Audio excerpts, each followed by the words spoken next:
सबसे पहला सवाल, हड़प्पा सभ्यता का सबसे ज्यादा मान्यता प्राप्त काल कौन सा है? सबसे ज्यादा मान्यता प्राप्त काल तो वो है 2500 ईसा पूर्व से 1750 ईसा पूर्व। ये सिंधु सभ्यता का सबसे माना हुआ काल रहेगा। ठीक है, चलिए सवाल नंबर 2 को देखते हैं। सवाल नंबर 2 क्या है? सिंधु घाटी की सभ्यता निम्न में से किस सभ्यता की समकालीन नहीं थी? तो किस सभ्यता के समकालीन नहीं थी सिंधु घाटी की सभ्यता? सवाल नंबर 2, तो इसका सही आंसर हो जाएगा वो था दोस्तों ग्रीक की सभ्यता। ग्रीक की सभ्यता के समकालीन नहीं थी। सवाल नंबर 3 करेंगे, सिंधु घाटी की सभ्यता कहां तक विस्तृत थी? सवाल नंबर 3, तो जो सिंधु घाटी सभ्यता थी दोस्तों ये कहां तक विस्तृत थी? पंजाब, राजस्थान, गुजरात, उत्तर प्रदेश, हरियाणा, सिंध और बलूचिस्तान। तो इसलिए इसके लिए सही आंसर हो जाएगा इसके लिए डी वाला ऑप्शन। चलिए अगला सवाल करेंगे। सवाल नंबर 4, सिंधु घाटी सभ्यता में घोड़े के अवशेष कहां से मिले हैं? घोड़े के अवशेष, ठीक है। सवाल नंबर 4, तो घोड़े के अवशेष जो मिले हैं याद रखिएगा वो मिले हैं सुरकोटदा से। विकल्प ए सही है। ठीक है, घोड़े के अवशेष मिले हैं। चलिए अगला सवाल, सवाल नंबर 5, सिंधु घाटी स्थल कालीबंगन ये किस राज्य में है? कालीबंगन किस राज्य में है सिंधु घाटी सभ्यता का कालीबंगन? तो याद रखिएगा दोस्तों ये जो कालीबंगन है ये है, आप सही से याद रखिएगा, ये राजस्थान में है। अगला सवाल, सवाल नंबर हम करेंगे 6, निम्न में से किस पदार्थ का उपयोग हड़प्पा काल की मोहरों के निर्माण में मुख्य रूप से किया गया था? तो किस प्रकार की थी दोस्तों? वो थी सेल खड़ी की मोहरें। विकल्प इसके लिए बिल्कुल ए वाला सही हो जाएगा। चलिए अगले सवाल की तरफ बढ़ते हैं। सवाल नंबर 7, हड़प्पा सभ्यता किस युग की सभ्यता थी? तो जो हड़प्पा सभ्यता थी दोस्तों ये थी कांस्य युगीन सभ्यता। ठीक है, कांस्य युगीन सभ्यता, विकल्प ए सही है इसके लिए। अगले सवाल की तरफ बढ़ते हैं। सवाल नंबर है 8, सिंधु घाटी सभ्यता के लोगों का मुख्य व्यवसाय क्या था? तो जो सिंधु घाटी सभ्यता के जो लोग थे दोस्तों उनका मुख्य व्यवसाय था वो था व्यापार, यानी ट्रेडिंग उनका मुख्य व्यापार था, वो व्यापार करते थे। चलिए अगले सवाल की तरफ चलते हैं। अगला सवाल, सवाल नंबर 9, हड़प्पा सभ्यता के निवासी थे। तो जो हड़प्पा सभ्यता के निवासी थे वो कैसे थे? तो याद रखिएगा दोस्तों वो थे शहरी टाइप के, यानी बी विकल्प इसके लिए सही है। चलिए अगले सवाल की तरफ चलते हैं। सवाल नंबर 10, सिंधु सभ्यता के घर किससे बनाए जाते थे? तो जो सिंधु सभ्यता के घर थे ना दोस्तों ये पक्की ईंटों से बने हुए थे, तो ईंट इसके लिए सही आंसर रहेगा। अगला सवाल करेंगे, निम्नलिखित विद्वानों में से हड़प्पा सभ्यता की खोज किसने की?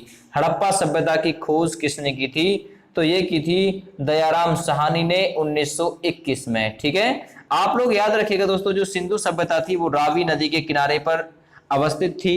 ठीक है, दयाराम साहनी एवं माधव सरोवर वस्त ने 1921 में सिंधु सभ्यता की खोज की, और सिंधु सभ्यता की दोस्तों जो स्थिति थी वो पाकिस्तान का मांटगोमरी जिला था। चलिए अगले सवाल की तरफ चलते हैं। सवाल नंबर है 13, सिंधु सभ्यता का पतन नगर, ठीक है, ये यानी कि बंदरगाह किसको कहा जाता था? सिंधु सभ्यता का बंदरगाह किसको कहा जाता था? वो था दोस्तों गुजरात। गुजरात का भी लोथल, लोथल गुजरात। ठीक है, लोथल को सिंधु सभ्यता का पतन नगर और यानी बंदरगाह कहा जाता था। सवाल नंबर 14, पैमाने की खोज ने यह सिद्ध कर दिया कि सिंधु घाटी के लोग माप तौल से परिचित थे। यह खोज कहां पर हुई थी? तो पैमाने वाली जो खोज थी दोस्तों ये कहां पर हुई थी? लोथल में हुई थी। याद रखिएगा डी विकल्प सही है। अगले सवाल की तरफ चलेंगे। सवाल नंबर 15, हड़प्पा कालीन समाज किन वर्गों में विभक्त था?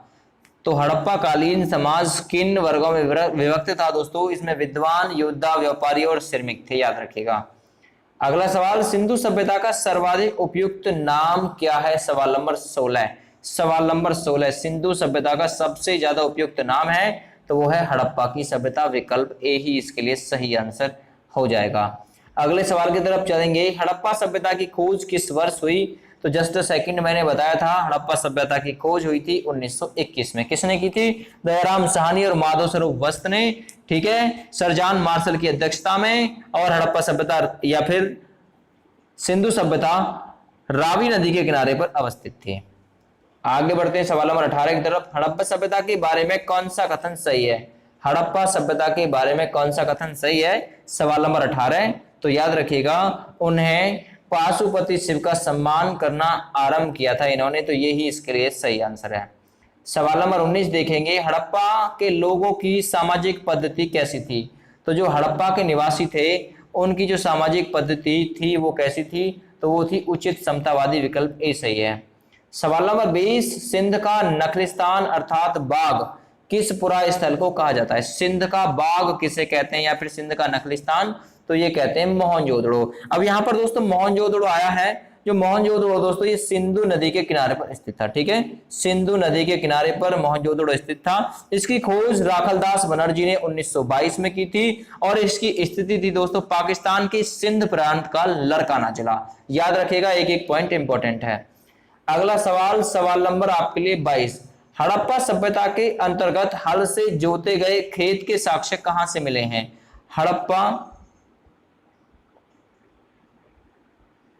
हल से जोते गए खेत के साक्ष्य दोस्तों ये मिले हैं कालीबंगा से, विकल्प इसके लिए सी बिल्कुल सही आंसर हो जाएगा। और आप लोगों से ये पूछ सकता है हड़प्पा सभ्यता की संपूर्ण क्षेत्र का आकार किस प्रकार का था?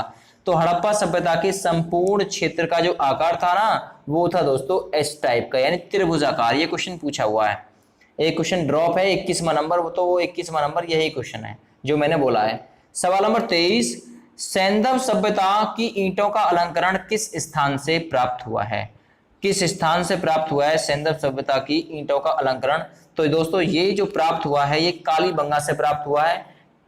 ऑप्शन नंबर ए बिल्कुल सही आंसर हो जाएगा। अब कालीबंगा के बारे में थोड़ी सी मैं आप लोगों को बता दूं दोस्तों, कालीबंगा घग्गर नदी के किनारे पर है, घग्गर नदी के किनारे पर है।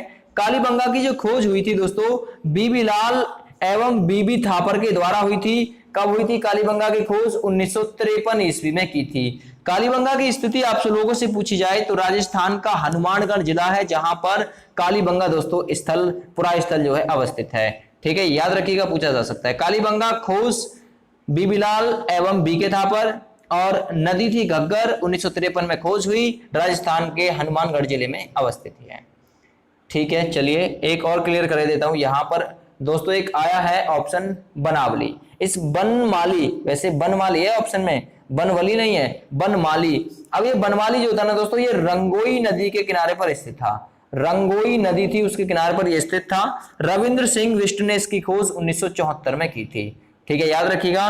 और यहां से इंपॉर्टेंट क्वेश्चन ये भी बनता है कि ये जो बनवाली है कहां पर है, तो हरियाणा के हिसार जिले में स्थित है। वहीं आप लोगों को बता दो तो दोस्तों वैसे चहुंदड़ो के बारे में इंपॉर्टेंट नहीं है लेकिन फिर भी सुन लीजिए।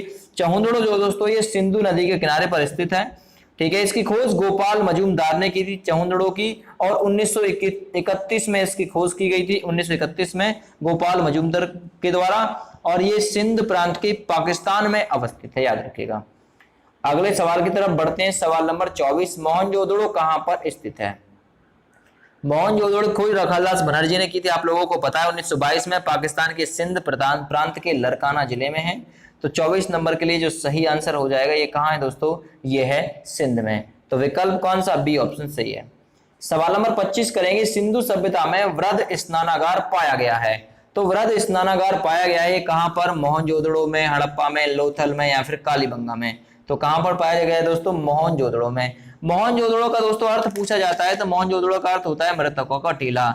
भारत का सबसे प्राचीन नगर मोहनजोदड़ो था। सिंधी भाषा में मोहनजोदड़ो का अर्थ होता है मृतकों का टीला, याद रखिएगा, पूछा जा सकता है, ये इंपॉर्टेंट क्वेश्चन है आप लोगों से, ठीक है। चलिए अगले सवाल की तरफ बढ़ते हैं। अगला सवाल, सवाल नंबर 26, सिंधु सभ्यता की मुद्रा में किस देवता की समतुल्य चित्रांकन मिलता है? तो किस देवता के समतुल्य चित्रांकन मिलता है? तो वो मिलता है आद्य शिव का, यानी विकल्प ए ठीक है। सवाल नंबर 27, निम्न में से कौन सा हड़प्पा कालीन स्थल गुजरात में था? तो कौन सा हड़प्पा कालीन स्थल था जो गुजरात में था? तो वो दोस्तों पतन नगर यानी कि बंदरगाह था लोथल, ठीक है। अब लोथल के बारे में थोड़ा सा सुन लीजिए। लोथल दोस्तों भोगवा नदी के किनारे पर स्थित है। इसकी खोज रंगनाथ राव ने की थी। कब की थी? 1955 एवं 1962। आप लोगों को जो भी ऑप्शन में मिले, 1955 एवं 1962 में रंगनाथ राव के द्वारा खोज की गई थी। लोथल भोगवा नदी के किनारे पर स्थित था और इसकी जो अवस्थिति थी गुजरात का अहमदाबाद जिला, ठीक है, याद रखिएगा। अगले सवाल की तरफ बढ़ते हैं। मोहनजोदड़ो का स्थानीय नाम क्या है? जीवितों का टीला, मृतकों का टीला, कंकालों का टीला, दासों का टीला। सवाल नंबर 28, तो मोहनजोदड़ो का स्थानीय नाम है दोस्तों मृतकों का टीला। सवाल नंबर 29 की तरफ बढ़ते हैं। हड़प्पा सभ्यता का सबसे ज्यादा प्रचलित नाम क्या है? सवाल नंबर 29। तो हड़प्पा सभ्यता का प्रचलित नाम क्या है दोस्तों? वो है सिंधु घाटी की सभ्यता। अगले सवाल की तरफ बढ़ते हैं। सवाल नंबर 30, सैंधव सभ्यता के उत्खनन से प्राप्त मोहरों पर किस पशु का उत्कीर्ण हुआ है? जो सैंधव सभ्यता से जो हमने दोस्तों जो वहां पर मोहरें जो देखी हैं, ठीक है, किताब वगैरह में जो देखी हैं, तो वहां पर जो ऑप्शन मिला है दोस्तों बैल मिला है, बैल। ठीक है, तो सैंधव सभ्यता के उत्खनन से प्राप्त मोहरों पर किस पशु का उत्कीर्ण मिलता है? तो बैल का मिलता है। सवाल नंबर 31 गायब है दोस्तों, 31 गायब है, ये टाइपर से मिस्टेक हुई है। 31 क्वेश्चन मैं आप लोगों के लिए बोल रहा हूं, 31 क्वेश्चन सुन लीजिए ध्यान से। सिंधु घाटी सभ्यता जानी जाती है, तो सिंधु घाटी सभ्यता अपने नगर नियोजन के लिए जानी जाती है, ये पूछा जा सकता है। ठीक है, पूछा जा सकता है। अगले सवाल की तरफ बढ़ते हैं। अगले सवाल नंबर था 32। सवाल नंबर 32, सिंधु सभ्यता का कौन सा शहर भारत में अवस्थित है? सवाल नंबर 32, तो सिंधु सभ्यता का कौन सा शहर जो भारत में है वो है लोथल, गुजरात में। अगला सवाल करेंगे, सवाल नंबर 33, भारत में खोजा गया सबसे पुराना शहर कौन सा था? भारत में खोजा गया सबसे पुराना शहर, तो वो था दोस्तों हड़प्पा। याद रखिएगा, पूछा जा सकता है। अगले सवाल की तरफ बढ़ते हैं। सवाल नंबर 34, भारत में चांदी की उपलब्धता के प्राचीनतम साक्ष्य मिलते हैं। तो भारत में चांदी की उपलब्धता के प्राचीनतम यानी प्राचीन काल से अगर साक्ष्य मिलते हैं तो कहां से मिलते हैं? हड़प्पा सभ्यता से। अगला सवाल करेंगे, सवाल नंबर 35, सिंधु सभ्यता के बारे में कौन सा कथन असत्य है? तो कौन सा कथन सिंधु सभ्यता के बारे में असत्य है? तो लोहे से परिचित थे। सिंधु सभ्यता के लोग लोहे से परिचित नहीं थे, याद रखिएगा। और जबकि यहां पर कह रहा लोहे से परिचित थे, तो वो लोग लोहे से परिचित नहीं थे। मांडा किस नदी के किनारे पर स्थित था? सवाल नंबर 36, मांडा किस नदी के किनारे पर स्थित था? तो इसके लिए सही आंसर हो जाएगा दोस्तों चिनाब नदी के किनारे पर स्थित था मांडा। अगले सवाल की तरफ बढ़ते हैं। सवाल नंबर 37, हड़प्पा कालीन स्थल रोपड़ पंजाब के मतलब पंजाब में किस नदी के किनारे पर स्थित था? रोपड़ जो दोस्तों ये सतलज नदी के किनारे पर स्थित था पंजाब में, पंजाब राज्य में। अब ये रोपड़ आ गया दोस्तों। रोपड़ जो है इसकी खोज यज्ञदत्त शर्मा ने 1953 से 1956 तक की थी, याद रखिएगा। अब ये जो रोपड़ है दोस्तों कहां पर स्थित है? पंजाब के रोपड़ जिले में अवस्थित है। सवाल नंबर 38, हड़प्पा में एक उन्नत जल प्रबंधन प्रणाली का पता कहां से चलता है? एक उन्नत जल प्रबंधन प्रणाली का पता कहां से चलता है? तो ये धौलावीरा से पता इसके बारे में चलता है, धौलावीरा से। धौलावीरा दोस्तों आप लोग याद रखिएगा, इसकी खोज रविंद्र सिंह बिष्ट ने की थी 1990-1991 में, और ये गुजरात के कच्छ जिले में अवस्थित है धौलावीरा। सवाल नंबर हम करेंगे 39, हड़प्पा की मिट्टी के बर्तनों पर सामान्यतः किस रंग का उपयोग हुआ है? तो जो हड़प्पा की मिट्टी थी दोस्तों उस पर जो रंग का उपयोग हुआ है वो हुआ लाल रंग का, याद रखिएगा। अगले सवाल की तरफ बढ़ते हैं। सिंधु सभ्यता निम्न में से किस युग में पड़ता है? तो भाई किस युग में सिंधु सभ्यता पड़ती है? वो पड़ती है आदि ऐतिहासिक काल में। चलिए अगले सवाल की तरफ बढ़ते हैं। सवाल नंबर करेंगे 41 नंबर गायब है, 41 नंबर गायब है। 41 नंबर सवाल था, सिंधु घाटी सभ्यता की विकसित अवस्था में निम्न में से किस स्थल से घरों में कुओं के अवशेष मिले हैं? तो घरों में कुओं के अवशेष मिले हैं मोहनजोदड़ो से, याद रखिएगा। सवाल नंबर 42 करेंगे वहीं से। सिंधु घाटी सभ्यता को खोज निकालने में जिन दो भारतीयों का नाम जुड़ा हुआ है तो वो कौन कौन है? तो भाई वो है दयाराम साहनी और राखलदास बनर्जी। अगला सवाल नंबर 43, रंगपुर जहां हड़प्पा की समकालीन सभ्यता है वो कहां पर है? तो अभी थोड़े समय पहले ही मैंने आप लोगों को बताया था रंगपुर है सौराष्ट्र में है रंगपुर, पूछा जा सकता है, सौराष्ट्र में है रंगपुर। अगले सवाल की तरफ बढ़ते हैं। सवाल नंबर 44, हड़प्पा एवं मोहनजोदड़ो की पुरातात्विक खुदाई के प्रभारी कौन थे? तो प्रभारी कौन थे? किसकी अध्यक्षता में हड़प्पा और मोहनजोदड़ो की खुदाई हुई थी? राखलदास बनर्जी की अध्यक्षता में। अगला नंबर 45, निम्न में से किस पशु की आकृति जो मोहरों पर मिली है जिससे ज्ञात होता है कि सिंधु घाटी में मेसोपोटामिया की भी सभ्यता के मध्य व्यापारिक संबंध थे? तो क्या मिला है? मैंने अभी थोड़ी देर पहले बताया था, बैल मिला है, विकल्प सी ठीक है। अगला सवाल नंबर 46, सिंधु घाटी के लोग विश्वास करते थे तो सिंधु घाटी के जो लोग थे दोस्तों ये किस में विश्वास करते थे? मातृ शक्ति में विश्वास करते थे। विकल्प डी ठीक है। सवाल नंबर 47, निम्न में से कौन सा सिंधु स्थल समुद्र तट पर स्थित नहीं था? तो समुद्र तट पर स्थित कौन सा नहीं था? वो था दोस्तों कोट दीजी। अगले सवाल की तरफ बढ़ते हैं। सवाल नंबर 48, निम्न में से कौन सी मोहनजोदड़ो की सबसे महत्वपूर्ण और बड़ी इमारत मानी जाती है? तो मोहनजोदड़ो की सबसे बड़ी इमारत माना जाता है विशाल स्नानागार, याद रखिएगा। अगला सवाल, हड़प्पा कालीन लोगों ने नगरों में घरों के विन्यास के लिए कौन सी पद्धति अपनाई थी? तो कौन सी पद्धति अपनाई थी? ग्रीड पद्धति अपनाई थी। अगला सवाल करेंगे सवाल नंबर 50, निम्न पशुओं में से किस एक का हड़प्पा सभ्यता में पाई मोहरों और टेराकोटा कलाकृतियों में निरूपण यानी अंकन नहीं हुआ है? तो इसके लिए सही आंसर है वो है पशु शेर, जिसका अंकन नहीं हुआ। किस स्थल से युगल समाधान यानी द्विस्व संस्कार के प्रमाण मिलते हैं? ठीक है, तो भाई किस स्थान से मिलते हैं? सवाल नंबर है ये 52, सवाल नंबर है 52 और इसके लिए सही आंसर रहेगा लोथल से प्राप्त हुआ है दोस्तों समाधान। अगला सवाल, कपास का उत्खनन या कपास का उत्पादन सर्वप्रथम सिंधु क्षेत्र में हुआ, जिसमें ग्रीक या यूनान के लोग उसे किस नाम से पुकारा करते थे? तो उसे दोस्तों सिंडन के नाम से पुकारा करते थे। विकल्प भी ठीक है, कपास को। अगला, हड़प्पा के काल का तांबे का रथ किस स्थान से प्राप्त हुआ है? तो भाई तांबे का रथ कहां से प्राप्त हुआ है? दैमाबाद से तांबे का रथ प्राप्त हुआ है। अगला सवाल करेंगे, हड़प्पा वासी भवन निर्माण की सामग्री का आयात कहां से करते थे? कहां से करते थे? तो ये करते थे दोस्तों हिंदू कुश क्षेत्र के बद संखा से। ठीक है, याद रखिएगा, पूछा जा सकता है। अगला सवाल करेंगे सवाल नंबर 56, अफगानिस्तान स्थित सिंधु घाटी सभ्यता से संबंधित स्थल कौन सा है? अफगानिस्तान में जो स्थित है वो सिंधु घाटी सभ्यता का स्थल, तो ये मुंडीगांक, सूरतगोई, ए व बी दोनों, यानी कि इसके लिए कौन सा और हड़प्पा भी। ठीक है, यानी कि उपरोक्त ए व बी दोनों इसके लिए सही रहेंगे, हड़प्पा सही नहीं रहेगा। अगला सवाल सवाल नंबर 57, कौन कौन से नगर सिंधु सभ्यता के बंदरगाह थे? तो कौन कौन से नगर थे जो सिंधु सभ्यता के बंदरगाह थे? तो वो थे लोथल, सुतकांगीडोर, अल्लादीनो एवं बालाकोट और एक कुंतासी, यानी कि ये उपरोक्त सभी इसके लिए बिल्कुल सही आंसर हो जाएगा। अगले सवाल की तरफ बढ़ते हैं। सवाल नंबर है 58, मोहनजोदड़ो से प्राप्त पाशुपति शिव यानी आद्य शिव मोहर में किन किन जानवरों का अंकन हुआ है? तो भाई किन किन जानवरों का अंकन हुआ है?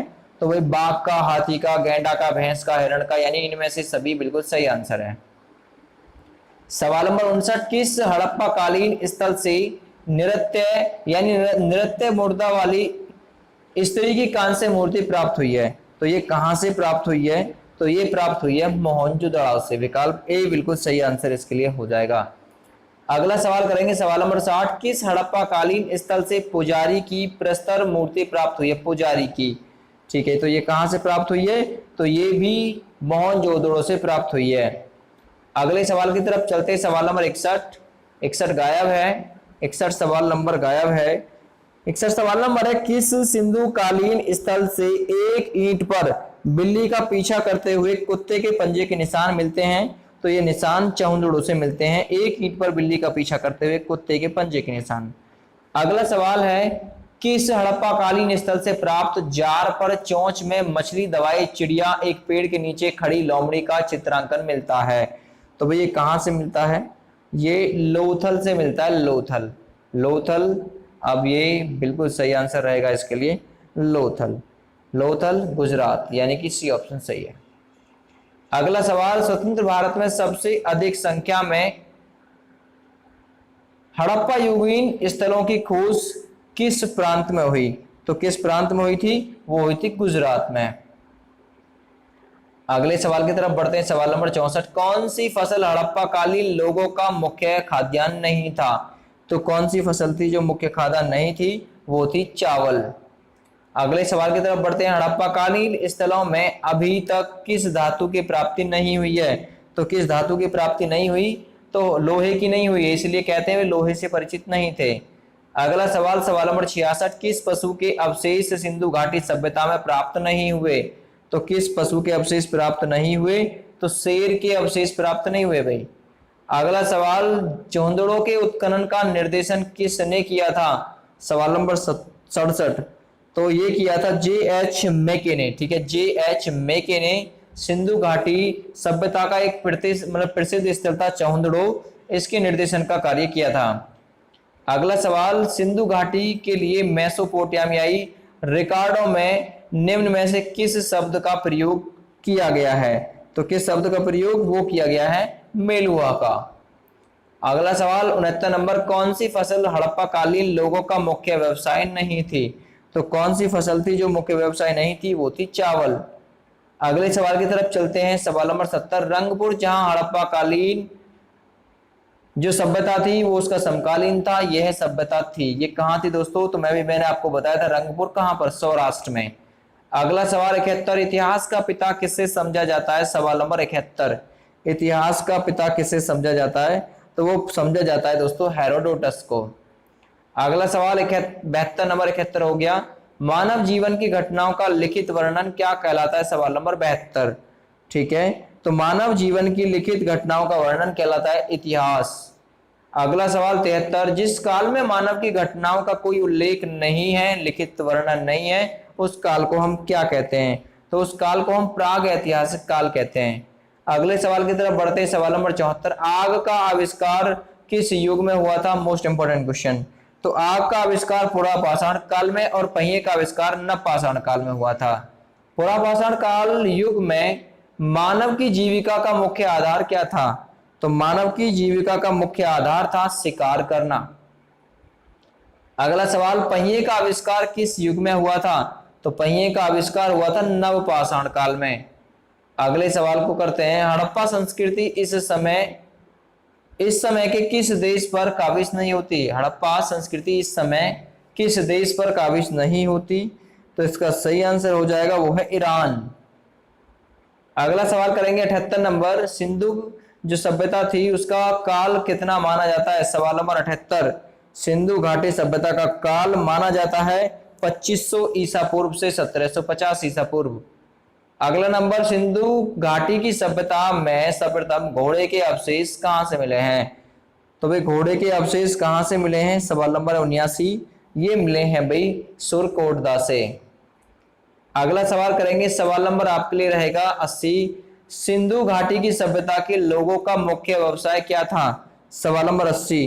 तो उनका मुख्य व्यवसाय था व्यापार। अगला सवाल करूंगा 81 नंबर, हड़प्पा की सभ्यता किस युग की सभ्यता थी? तो हड़प्पा की सभ्यता जो थी दोस्तों वो सभ्यता थी कांस्य युगीन, यानी कांस्य युग सही है। अब 82 नंबर करेंगे हम क्वेश्चन, सिंधु घाटी की सभ्यता में घर किससे बने होते थे? तो सिंधु घाटी सभ्यता में जो घर थे दोस्तों ये पक्की ईंटों के बने हुए होते थे। 82 नंबर के लिए ए बिल्कुल सही है, पक्की ईंटों से। सवाल नंबर 83 करेंगे, हड़प्पा के लोग कौन सी फसल में सबसे आगे थे? तो जो हड़प्पा कालीन लोग थे ना ये दोस्तों कपास की फसल में सबसे आगे थे। अगला सवाल करूंगा सवाल नंबर 86, सिंधु घाटी की सभ्यता का स्थल कालीबंगन किस प्रदेश में है? कालीबंगन कहां पर दोस्तों? कालीबंगन मैंने आप लोगों को बताया है कि भाई कालीबंगन कहां पर है दोस्तों, ये राजस्थान में है, विकल्प भी ठीक है। अगला सवाल करेंगे, हड़प्पा की सभ्यता की खोज किस वर्ष हुई? तो ये हड़प्पा सभ्यता की खोज 1921 में हुई थी। अगला सवाल करेंगे, हड़प्पा के लोगों की सामाजिक पद्धति कैसी थी?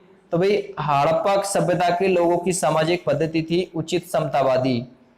अगला सवाल करेंगे, नखलिस्तान सिंधु सभ्यता के किस स्थल को कहा गया है? सिंध का नखलिस्तान तो ये कहा गया है दोस्तों मोहनजोदाड़ो को।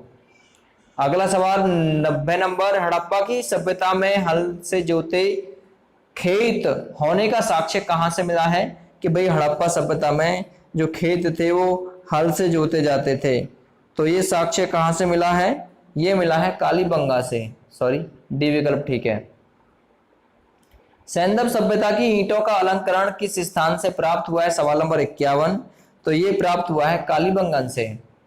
अगला सवाल 92 नंबर, सिंधु की जो सभ्यता थी इसमें एक बड़ा स्नान घर मिला है। 92 नंबर, तो भाई सिंधु घाटी सभ्यता में एक बड़ा स्नान घर मिला है मोहनजोदड़ो से।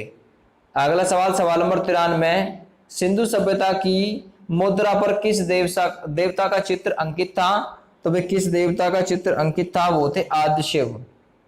अगला सवाल करेंगे सवाल नंबर 94। मोहनजोदड़ो को एक अन्य किस नाम से भी जाना जाता है? तो वे मोहनजोदड़ो को जाना जाता है मृतकों के टीले के नाम से। सवाल नंबर 95 करेंगे सैंधव स्थलों के उत्खनन से प्राप्त मोहरों पर किस पशु का प्रकीर्ण सबसे ज्यादा हुआ है? तो वे किस पशु का प्रकीर्ण सबसे ज्यादा हुआ है? वो है बैल। अगला सवाल करेंगे सवाल नंबर 96। सिंधु घाटी सभ्यता का कौन सा स्थान भारत में स्थित है? तो वो है लोथल, जो कि गुजरात में है। अगला सवाल, भारत में खोजा गया सबसे पुराना शहर कौन सा था? 97 नंबर क्वेश्चन। तो सबसे पुराना जो शहर था भारत में खोजा हुआ वो था हड़प्पा। सवाल नंबर आपके लिए 98। भारत में चांदी की उपलब्धता के साक्ष्य कहां से मिले हैं? तो चांदी की उपलब्धता के साक्ष्य मिले हैं हड़प्पा संस्कृति से। अगला सवाल, मांडा किस नदी पर स्थित था? सवाल नंबर 99। मांडा किस नदी के किनारे पर स्थित था? तो नदी का नाम था चिनाब नदी, वहां पर मांडा स्थित था। 100 नंबर क्वेश्चन करेंगे, हड़प्पा की सभ्यता का प्रमुख स्थल रोपड़ किस नदी पर स्थित था? तो रोपड़ किस नदी पर स्थित था? याद रखिएगा, ये था दोस्तों सतलज नदी के किनारे पर स्थित। अगला सवाल करेंगे, हड़प्पा में एक अच्छा जल प्रबंधन का पता किस स्थान से चलता है कि भाई अच्छा जल प्रबंधन था? तो ये पता चलता है दोस्तों धौलावीरा से, विकल्प ठीक है। अगला सवाल करेंगे 102। सिंधु सभ्यता के लोग मिट्टी के बर्तनों पर किस रंग का प्रयोग करते थे? तो वो करते थे लाल रंग का प्रयोग, ठीक है, लाल रंग का प्रयोग। अगला सवाल करूंगा सवाल नंबर 103। सिंधु घाटी की सभ्यता किस युग में थी? तो जो सिंधु घाटी की सभ्यता थी वो किस युग में थी? तो ताम्र युग, लौह युग, आदि ऐतिहासिक यानी उपयुक्त सभी। इसके लिए बिल्कुल सही आंसर रहेगा उपयुक्त सभी।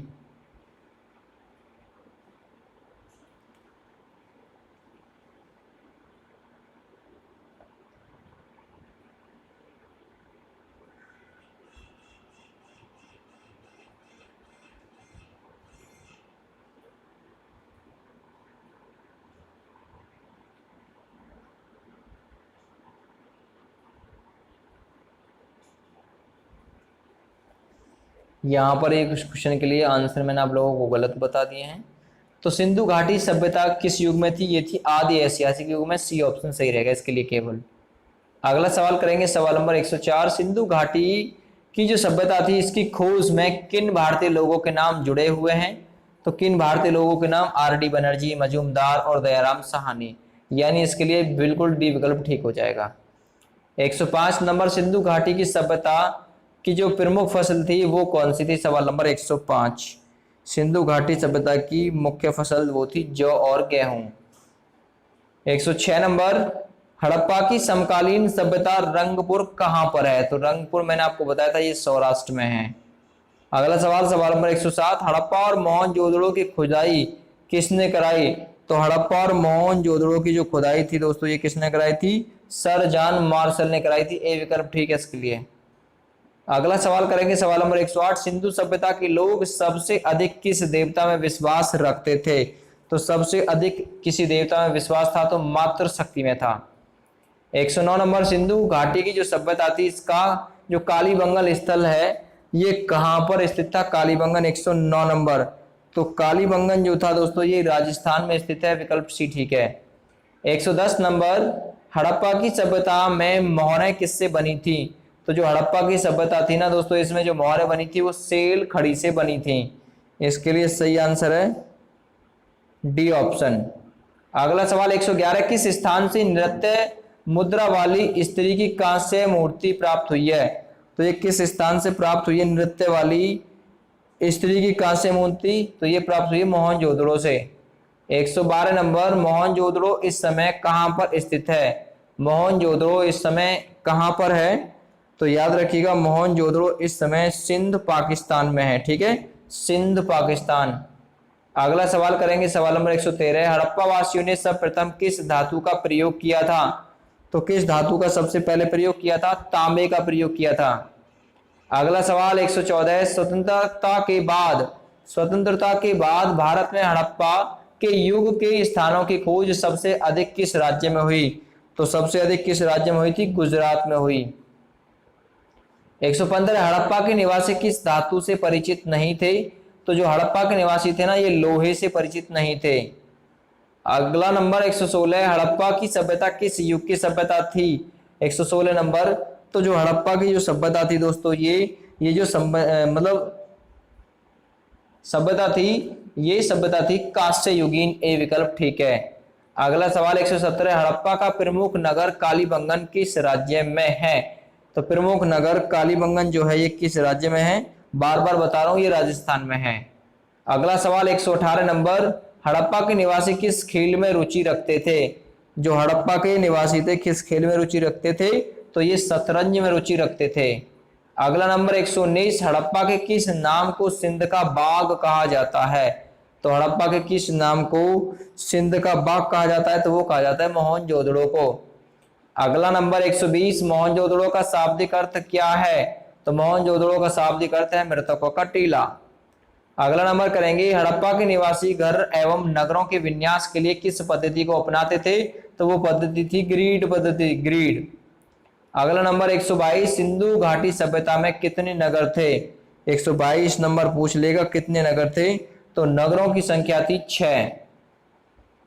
अगला सवाल, सिंधु घाटी में कितनी राजधानियां थी? सिंधु घाटी सभ्यता में कितनी राजधानियां थी? तो सिंधु घाटी सभ्यता में 2 राजधानियां थी। अगला नंबर 124, हड़प्पा सभ्यता के निवासी थे। तो जो हड़प्पा सभ्यता के निवासी थे तो वो कैसे थे? वो थे भाई शहरी, डी विकल्प ठीक है इसके लिए। अगला सवाल 125, निम्नलिखित में से किस पदार्थ का उपयोग हड़प्पा काल की मुद्राओं के निर्माण में मुख्य रूप से हुआ है? तो भाई वो कौन सा हुआ है? वो हुआ है टेराकोटा, विकल्प ए ठीक है इसके लिए। अगला सवाल करेंगे सवाल नंबर 126, पैमानों की खोज ने यह सिद्ध कर दिया कि सिंधु घाटी के लोग मापतोल से परिचित थे। यह खोज कहां पर हुई थी? सवाल नंबर 26, तो यह खोज हुई थी लोथल, गुजरात में। अगला नंबर करेंगे 127, मोहनजोदड़ो में कितनी जो सड़कें थी, ठीक है, मोहनजोदड़ो में मिली सड़कों की चौड़ाई क्या थी? सड़कों की चौड़ाई पूछी जाती है तो 10.5 मीटर थी चौड़ाई सड़कों की।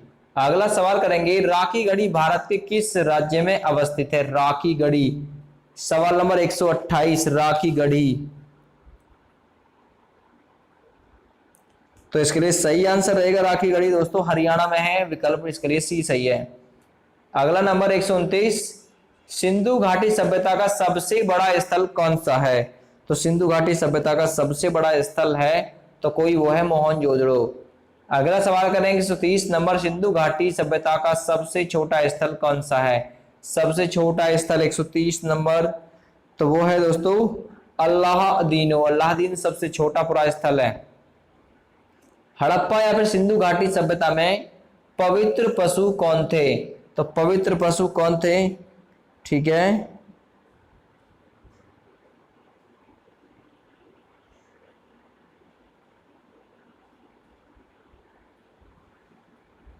तो राइट आंसर है दोस्तों कुएवड़ वाला बैल और सुरंग युक्त पशु, ये शुद्ध पशु थे, पवित्र पशु थे। मांडा नगर किस नदी के किनारे पर स्थित है? सवाल नंबर 132, तो मांडा है चिनाब नदी के किनारे पर। अगला 133 नंबर, सिंधु सभ्यता के लोग मिट्टी के बर्तन को किस रंग से रंगते थे? तो वो किस रंग से रंगते थे? वो रंगते थे लाल रंग से, लाल रंग, विकल्प सी ठीक है। 134 नंबर, कालीबंगा का अर्थ क्या है?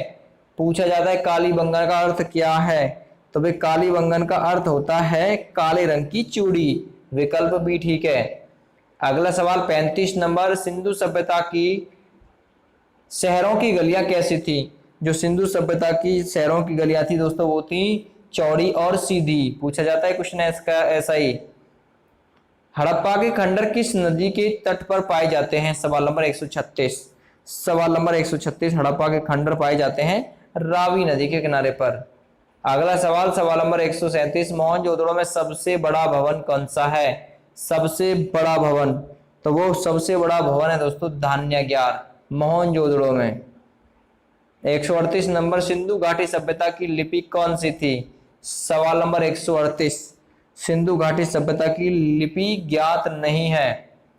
अगला सवाल 139, देवी माता की पूजा संबंधित थी, तो देवी माता की जो पूजा थी वो किससे संबंधित थी? ठीक है, वो थी सिंधु घाटी सभ्यता के साथ संबंधित थी, सॉरी सिंधु घाटी सभ्यता के साथ, ए ऑप्शन सही है।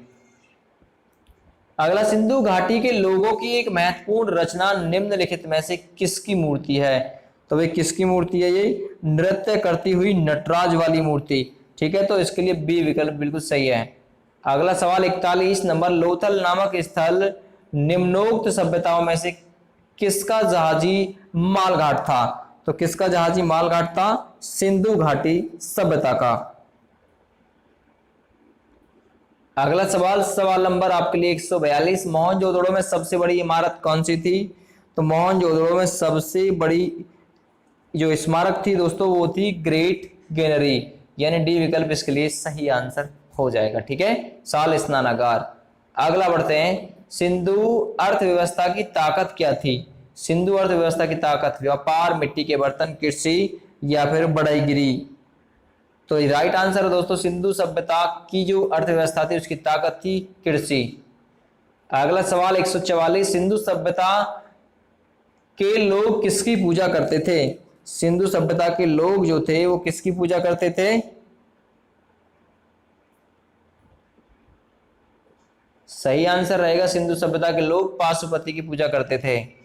145, हड़प्पा टीले का सर्वप्रथम उल्लेख किसके द्वारा किया गया? ठीक है, हड़प्पा टीले का सबसे पहला उल्लेख किसके द्वारा किया गया?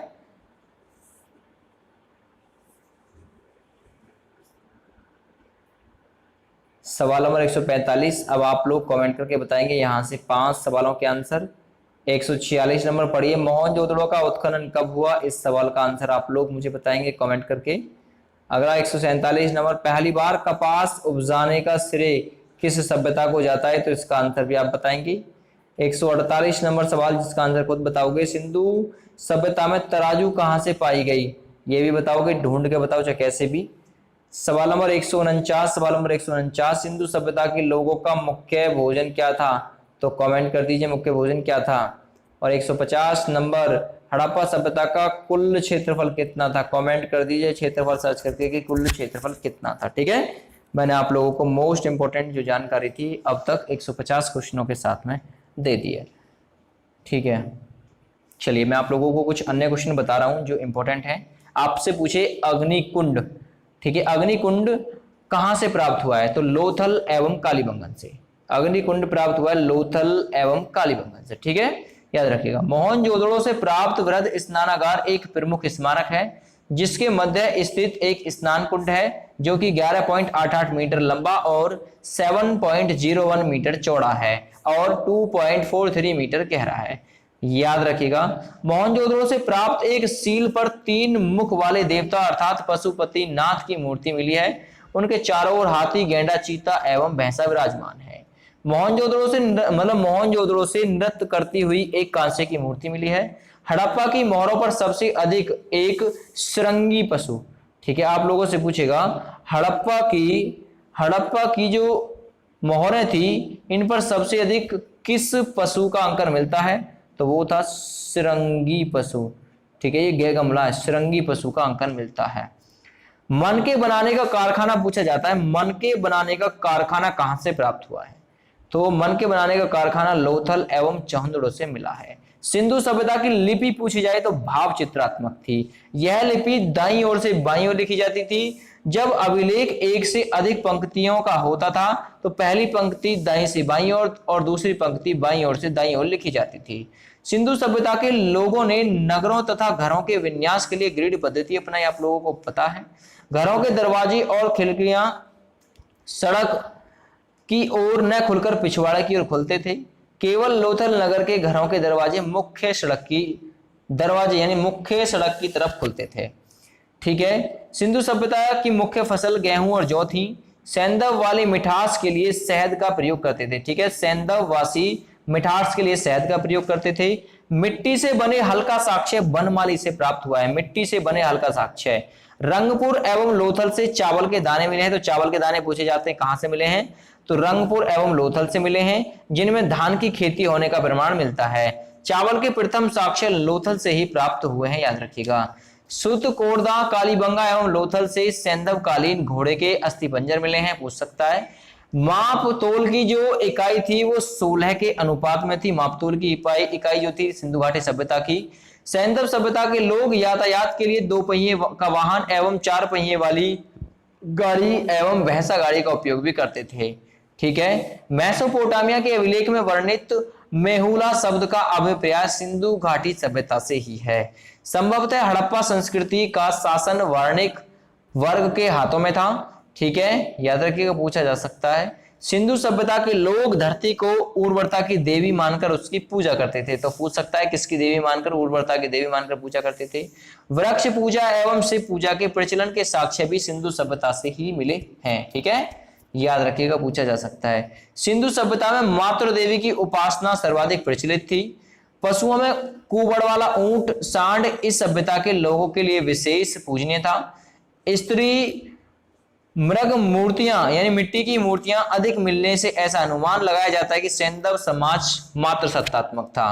पूछ सकता है समाज कैसा था? मात्र सत्तात्मक। सैंधववासी सूती एवं ऊनी वस्त्रों का प्रयोग भी करते थे। मनोरंजन के लिए सैंधववासी मछली पकड़ना, शिकार करना, चौपड़ पासा खेलना, ठीक है, पशु पक्षियों को आपस में लड़ाना आदि साधनों का प्रयोग भी करते थे।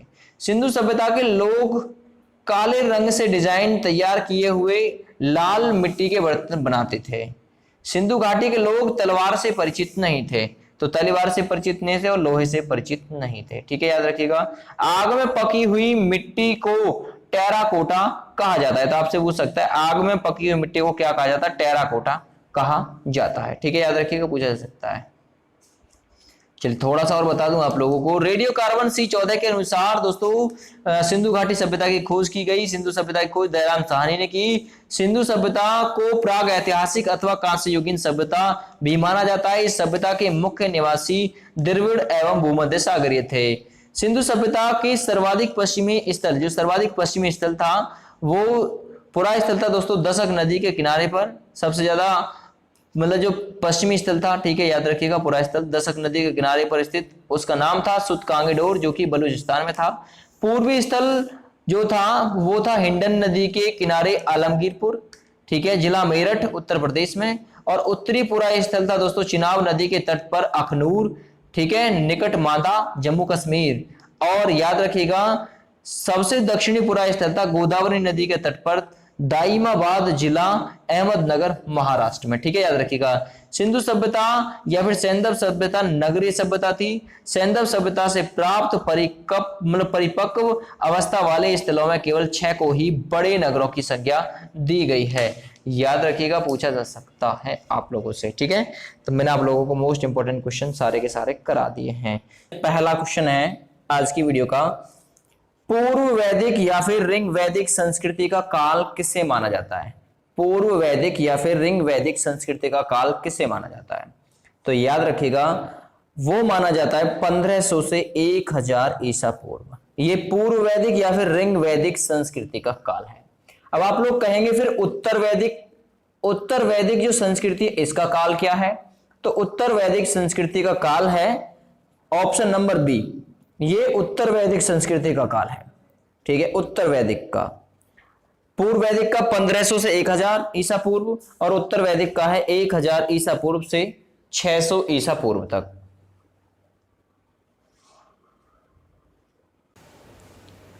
तो पहला सवाल आपका कंप्लीट हो गया है। चलिए बात करते हैं सवाल नंबर 2 की।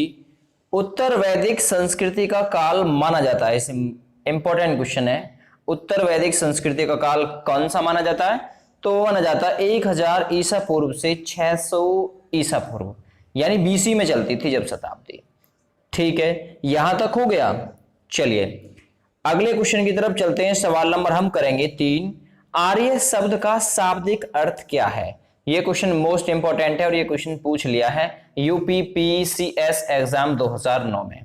तो आर्य शब्द का शाब्दिक अर्थ क्या होता है? आर्य का मतलब होता है श्रेष्ठ या कुलीन। तो बी ऑप्शन सही रहेगा, श्रेष्ठ या कुलीन आर्य शब्द का शाब्दिक अर्थ होता है। या तो आप वीडियो को अंत तक देखिए या फिर आप क्वेश्चन के अकॉर्डिंग आंसर भी भेज सकते हैं। आप लोगों से यह भी पूछा जा सकता है कि आर्य कहां से आए थे, ये कहां के मूल निवासी थे?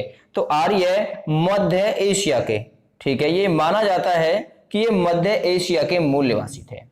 ठीक है। आर्यों द्वारा निर्मित सभ्यता जो कहलाई थी वो कहलाई थी वैदिक सभ्यता। तो पूछा जा सकता है कि भाई आर्यों द्वारा निर्मित सभ्यता क्या कहलाई? वैदिक सभ्यता कहलाई। वहीं बात करें आर्य द्वारा विकसित सभ्यता, ग्रामीण, आर्यों द्वारा विकसित सभ्यता ग्रामीण सभ्यता थी। ठीक है, आर्यों द्वारा निर्मित जो सभ्यता थी वो कहलाई वैदिक सभ्यता, और आर्यों द्वारा जो विकसित सभ्यता थी वो कहलाई थी ग्रामीण सभ्यता। आर्यों की भाषा पूछी जाती है कि जो आर्य लोग थे इनकी भाषा क्या, मतलब उनकी भाषा कैसी थी? तो आर्य लोगों की जो भाषा थी वो थी संस्कृत। ठीक है, यह तक ठीक। चलिए, आर्य सर्वप्रथम पंजाब एवं अफगानिस्तान में बसे थे। ये आर्य जो लोग थे पंजाब और कहां पर बसे थे? अफगानिस्तान में। ठीक है, याद रखिएगा। चलिए, अब ये जो इनका मूल निवास स्थान मध्य एशिया माना है, ये किसने माना है? तो भाई आर्यों का मूल निवास स्थान मध्य एशिया को माना है मैक्स मूलर ने। मैक्स मूलर ने माना है। आर्यों के जो प्रशासन था, आर्यों का जो प्रशासन था वो मतलब जो उसमें इकाई जो रखी गई थी वो आरोही क्रम में थी। तो आरोही क्रम में इन 5 भागों में जो आर्य प्रशासन था वो बटा हुआ था, जैसे कि कुल, ग्राम, विश, जन, राष्ट्र। ग्राम के मुखिया को ग्रामीणी कहते थे। ठीक है, ग्राम के मुखिया को ग्रामीणी। विश का प्रधान विशपति को कहते थे। जन के शासक को राजन कहते थे। राज्य अधिकारियों में पुरोहित एवं सेनानी प्रमुख थे। ठीक है, विशिष्ट रूढ़वादी एवं विश्वामित्र उदार पुरोहित हुआ करते थे। यहां तक याद हो गया। चलिए अब अगले क्वेश्चन की तरफ चलते हैं। एक और क्वेश्चन पूछा जाता है, जो आर्यों का समाज था वो कैसा था? तो जो आर्यों का समाज था वो था पितृ प्रधान। ठीक है, पितृ प्रधान यानी जो समाज में वर्चस्व था वो पितृ यानी पिता के नाम का था। समाज की सबसे छोटी इकाई पूछी जाती है, आर्यों के समाज की सबसे छोटी इकाई, तो वो थी कुल। ठीक है, कुल थी, जिसका मुखिया पिता होता था, और ये जो मुखिया होता था पिता, इसे कुलुप कहते थे। कुलुप, ठीक है, कुलुप कहते थे। चलिए अगले सवाल की तरफ बढ़ते हैं। सवाल नंबर 4, प्रारंभिक आर्यों के बारे में निम्न कथनों में से कौन सा सही नहीं है? तो कौन सा सही नहीं है? वो संस्कृत बोलते थे, वे घुड़सवारी किया करते थे, वे कई झंडों में भारत पहुंचे, या फिर वे मुख्यतः नगरों में निवास करते थे। तो इनमें से कौन सी बात सही नहीं है? तो वो बात सही नहीं है, ये मुख्यतः नगरों में निवास करते थे, यही बात सही नहीं है। बाद बाकी सारी जो बातें हैं वो ठीक है। अगले सवाल को देखते हैं। इनमें से किस फसल का ज्ञान वैदिक काल के लोगों को नहीं था? किस फसल के बारे में वो लोग नहीं जानते थे? जौ, गेहूं, चावल, तंबाकू।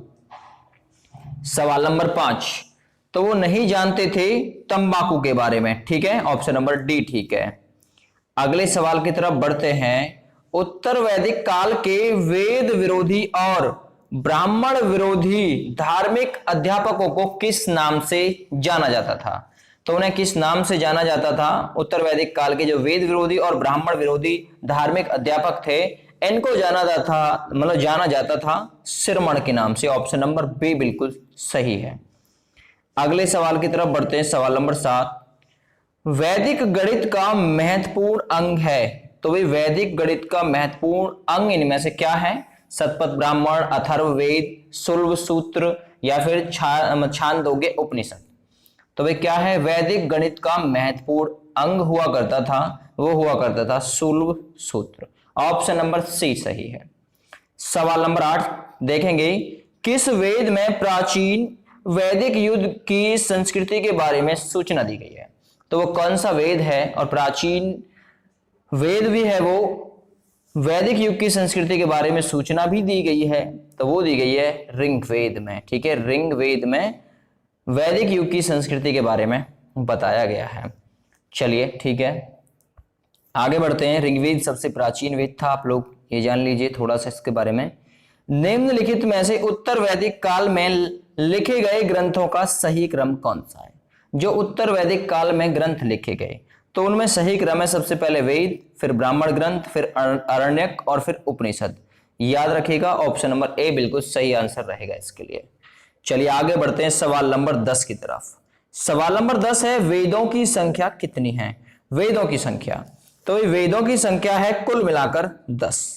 ठीक है, वेदों की संख्या कितनी है? कुल मिलाकर 10 वेद हैं। अब 10 वेद में से थोड़ा सा आप जान लीजिए सबसे प्राचीन वेद कौन सा है। तो भाई सबसे प्राचीन वेद है ऋग्वेद। अब पहले तो वेदों के नाम सुन लीजिए कि भाई टोटल वेद कौन कौन से हैं। ऋग्वेद, यजुर्वेद, सामवेद और अथर्ववेद। सबसे प्राचीन वेद ऋग्वेद। ठीक है, वेद 4 हैं, ऋग्वेद, यजुर्वेद, सामवेद एवं अथर्ववेद। और इन चारों वेदों को क्या कहा गया है? तो इन चारों वेदों को कहा गया है संहिता। ठीक है, संहिता कहा गया है, याद रखिएगा। वेदों में सबसे जो प्राचीन है वो है ऋग्वेद। भारत का सबसे प्राचीन धर्म ग्रंथ पूछा जाए कि भाई भारत का सबसे प्राचीन धर्म ग्रंथ तो है वेद। ठीक है, वेद। अब वेदों के संकलनकर्ता पूछा जा सकता है कि वेदों के संकलनकर्ता कौन थे? तो वो थे महर्षि कृष्ण द्वैपायन वेदव्यास, याद रखिएगा। चलिए बात करते हैं थोड़ी सी हम ऋग्वेद के बारे में, क्योंकि सबसे प्राचीन वेद ऋग्वेद है। ऋग्वेद के 10 मंडल हैं टोटल। 10 मंडल होकर दोस्तों इसमें कुल मिलाकर 1028 सूक्त हैं। पूछ सकता है कि ऋग्वेद में कितने मंडल हैं? एक मतलब 10 मंडल, 1028 सूक्त हैं। ठीक है, ऋचाएं पूछी जाती हैं तो 10,462 ऋग्वेद में ऋचाएं शामिल हैं।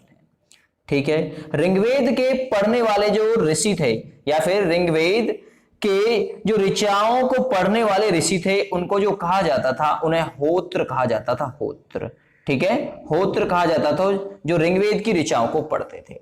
ठीक है, विश्वामित्र द्वारा रचित ऋग्वेद, तो आप लोगों से पूछ सकता है ऋग्वेद के रचनाकार विश्वामित्र। और ऋग्वेद के तीसरे मंडल में सूर्य देवता और सावित्री को समर्पित गायत्री मंत्र का उल्लेख किया गया है। इसके 9वें मंडल में देवता सोम का उल्लेख किया गया है। इसके 8वें मंडल में हस्तलिखित ऋचाओं को खिल के रूप में वर्णित किया गया है।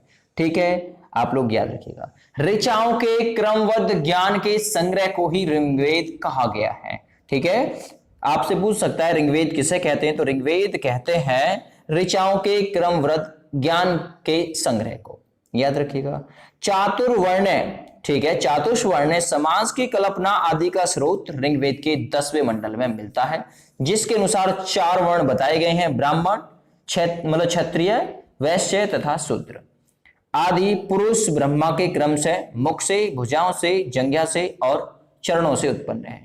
ठीक है, कैसे? ब्राह्मण मुख से, क्षत्रिय भुजाओं से, वैश्य जंघाओं से और शूद्र चरणों से उत्पन्न माने गए हैं।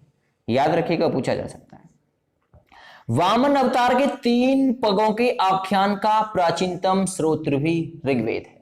वामन अवतार के 3 पग, जिसमें सारी पृथ्वी नाप दी थी वामन अवतार ने, इनके पगों के आख्यान का प्राचीनतम स्रोत भी ऋग्वेद है। ऋग्वेद में इंद्र के लिए 250, ऋग्वेद में इंद्र के लिए 250 ऋचाएं और अग्नि के लिए 200 ऋचाएं समर्पित है। मोस्ट इंपोर्टेंट क्वेश्चन बनेगा यहां से। ठीक है, ऋग्वेद में इंद्र के लिए 250 और अग्नि के लिए 200 ऋचाओं का उल्लेख किया गया है। प्राचीन इतिहास के साधन के रूप में वैदिक संस्कृति में ऋग्वेद के बाद शतपथ ब्राह्मण का स्थान आता है।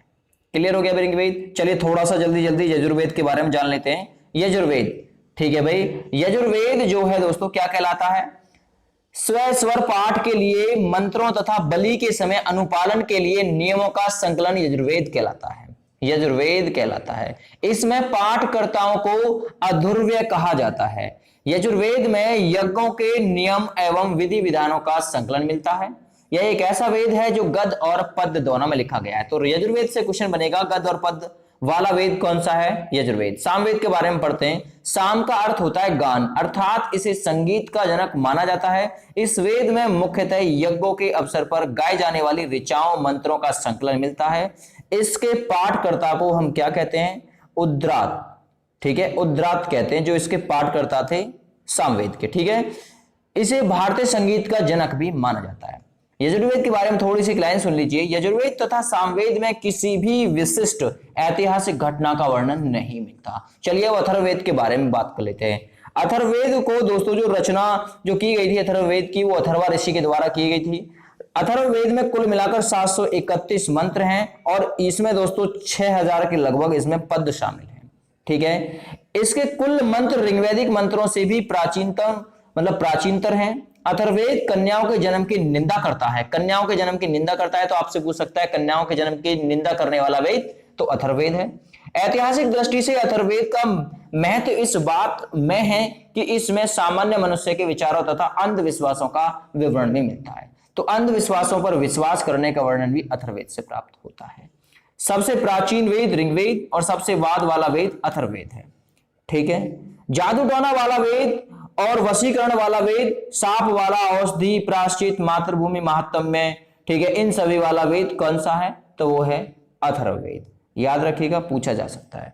चलिए, वेदों की संख्या यहां पर 4 आ गई, तो वेदों के बारे में हमने पूरी डिटेल के साथ में जान लिया। चलिए आगे बढ़ते हैं अगले सवाल की तरफ। सवाल नंबर 11 है, कौन से 3 वेद संयुक्त रूप से त्रयी या फिर वेद त्रयी कहलाए? इसे मोस्ट इंपॉर्टेंट क्वेश्चन कीजिएगा। कौन से 3 वेद थे जो त्रयी के रूप में जाने गए या फिर वेद त्रयी कहे गए? सवाल नंबर 11 है, तो वो वेद थे ऋग्वेद, यजुर्वेद और सामवेद, यानी अथर्ववेद को त्रयी में स्थान नहीं दिया गया। याद रखिएगा, ठीक है। तो जो वेद त्रयी कहलाए वो कहलाए ऋग्वेद, यजुर्वेद और सामवेद। अगले सवाल की तरफ बढ़ते हैं। सवाल नंबर 12, भारत के राज्य चिन्ह में प्रयुक्त होने वाले वर्ड सत्यमेव जयते को कहां से लिया गया है?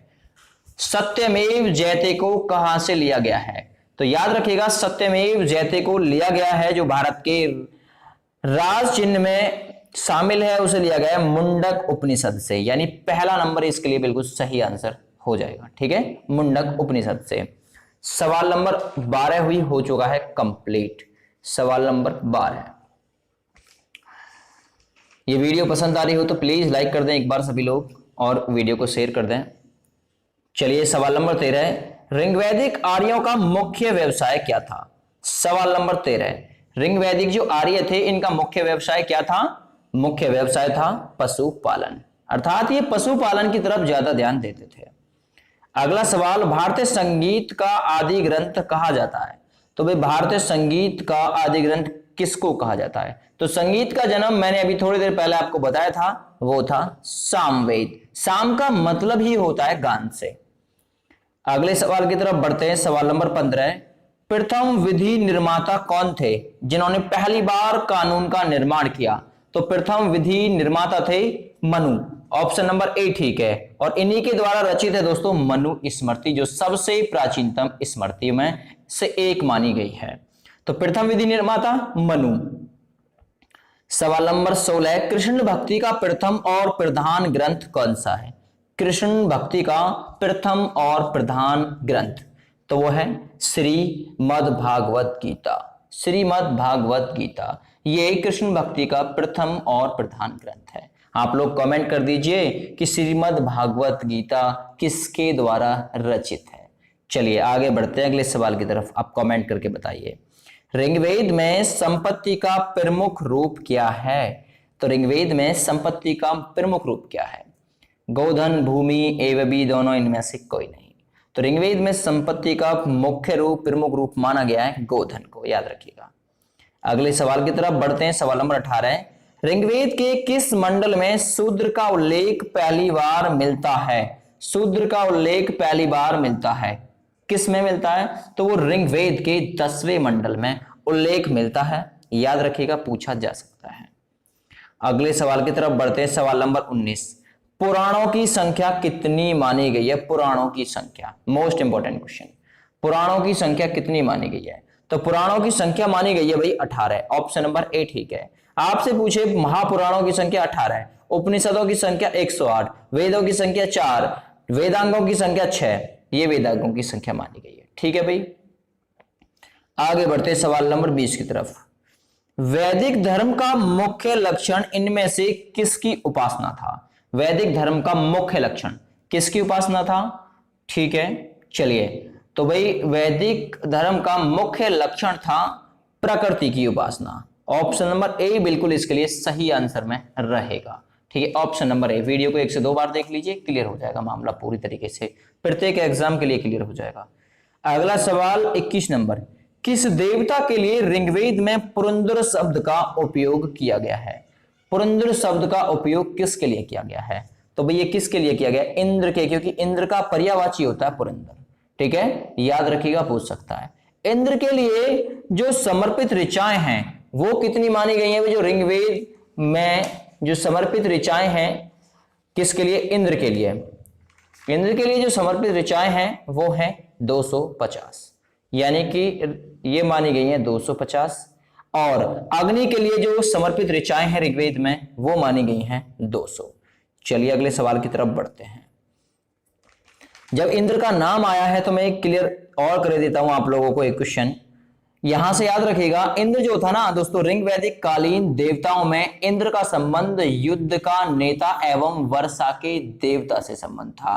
और अग्नि का जो संबंध था दोस्तों, देवता एवं मनुष्य के बीच मध्यस्थ, ठीक है, देवता एवं मनुष्य के बीच मध्यस्थता का था, ये अग्नि का संबंध था।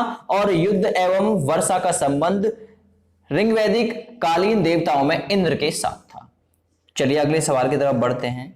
शूल्ब सूत्र किस विषय से संबंधित पुस्तक है? शूल्ब सूत्र, सवाल नंबर 22। तो जो शूल्ब सूत्र है ये जयामती से संबंधित है। अगला सवाल देखेंगे, अस्थो मा सदगम्य, ठीक है, अस्थो मा सदगम्य ये कहां से लिया गया है? अस्थो मा सदगम्य ये लिया गया है ऋग्वेद से। ऑप्शन नंबर ए बिल्कुल सही है। अगला सवाल करेंगे, सवाल नंबर 24। आर्य भारत में बाहर से आए और सर्वप्रथम कहां पर आकर बसे थे? तो मैंने आपको बताया था थोड़े समय पहले, आर्य भारत में बाहर से आए, लेकिन सबसे पहले पंजाब और अफगानिस्तान में आकर बसे थे। आर्यों का मूल निवास स्थान मैक्स मूलर ने मध्य एशिया को माना था। चलिए अगला सवाल, सवाल नंबर 25। जादू टोना और टोटका वाला वेद कौन सा है? जादू टोना और अंधविश्वास में विश्वास रखने वाला वेद कौन सा है? वो है अथर्ववेद। ऑप्शन नंबर बिल्कुल सी इसके लिए सही है। अगला सवाल, सवाल नंबर 26। वेदों को अपौरुषेय क्यों कहा गया है? तो भाई वेदों को अपौरुषेय क्यों कहा गया है? सवाल नंबर है 26। तो जो वेदों को अपौरुषेय कहा गया है, क्यों कहा गया है? क्योंकि वेदों की रचना देवताओं द्वारा की गई थी, तो इसलिए इन्हें अपौरुषेय कहा गया है। सवाल नंबर 27 की तरफ बढ़ते हैं। वैशेषिक दर्शन के प्रतिपादक कौन है? ठीक है, वैशेषिक दर्शन के प्रतिपादक कौन है? चलिए सही आंसर है, वैशेषिक दर्शन के प्रतिपादक हैं उल्लूक या फिर कणाद, कणाद या फिर उल्लूक, ये वैशेषिक दर्शन के प्रतिपादक माने गए हैं। अब मैं आप लोगों को दर्शन क्लियर कराई देता हूं, यहां पर ध्यान से सुनिएगा। चार्वाक दर्शन के प्रवक्ता माने गए हैं या फिर प्रवर्तक माने गए हैं, तो खुद चार्वाक, ठीक है। योग दर्शन के प्रतिपादक माने गए हैं पतंजलि, ध्यान से सुन लीजिए। सांख्य दर्शन के प्रतिपादक माने गए हैं कपिल मुनि। न्याय दर्शन के प्रतिपादक माने गए हैं गौतम ऋषि। पूर्व मीमांसा दर्शन के प्रतिपादक माने गए हैं जैमिनी। उत्तर मीमांसा दर्शन के प्रतिपादक माने गए हैं बादरायण। और वैशेषिक दर्शन के प्रतिपादक माने गए हैं कणाद या उल्लूक, ठीक है, पूछ सकता है, याद रखिएगा। आर्यों का मुख्य व्यवसाय पशुपालन एवं कृषि था। आर्यों के मनोरंजन के मुख्य साधन संगीत, रथ दौड़, घुड़दौड़ एवं ध्रुत कीड़ा आदि थे, ठीक है। गाय को अधन्या यानी कि न मारे जाने योग्य पशु की श्रेणी में रखा गया था। गाय की हत्या करने वाले या उसे घायल करने वाले के लिए वेदों में मृत्युदंड अथवा देश निकाले की व्यवस्था भी की गई है। आर्यों का प्रिय जो पशु था वो था घोड़ा, पूछ सकता है, आर्यों का प्रिय पशु घोड़ा। और सबसे प्रिय देवता इंद्र थे आर्यों के। आर्यों द्वारा खोजी गई धातु थी लोहा, जिसे श्याम अयस्क कहा जाता था। तांबे को लोहित अयस्क कहा जाता था, तांबे को।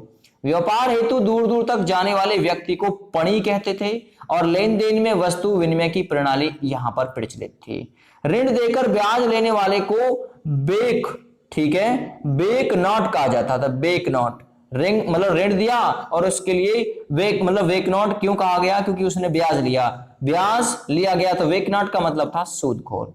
मनुष्य एवं देवता के बीच मध्यस्थता की भूमिका निभाने वाले देवता को अग्नि कहते थे और देवता के रूप में अग्नि की पूजा की जाती थी। ऋग्वेद में उल्लेखित सभी नदियों में सरस्वती सबसे महत्वपूर्ण तथा पवित्र नदी मानी गई है।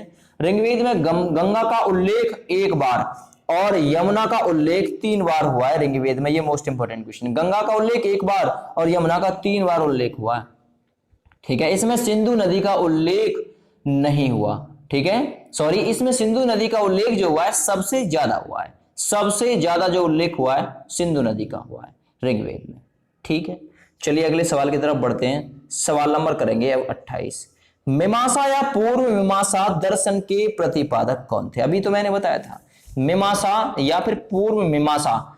ठीक है, तो मीमांसा में भी पूर्व मीमांसा, इसके प्रतिपादक थे दोस्तों जैमिनी। ऑप्शन नंबर ए बिल्कुल सही है। अगर उत्तर मीमांसा, तो उत्तर मीमांसा के थे बादरायण।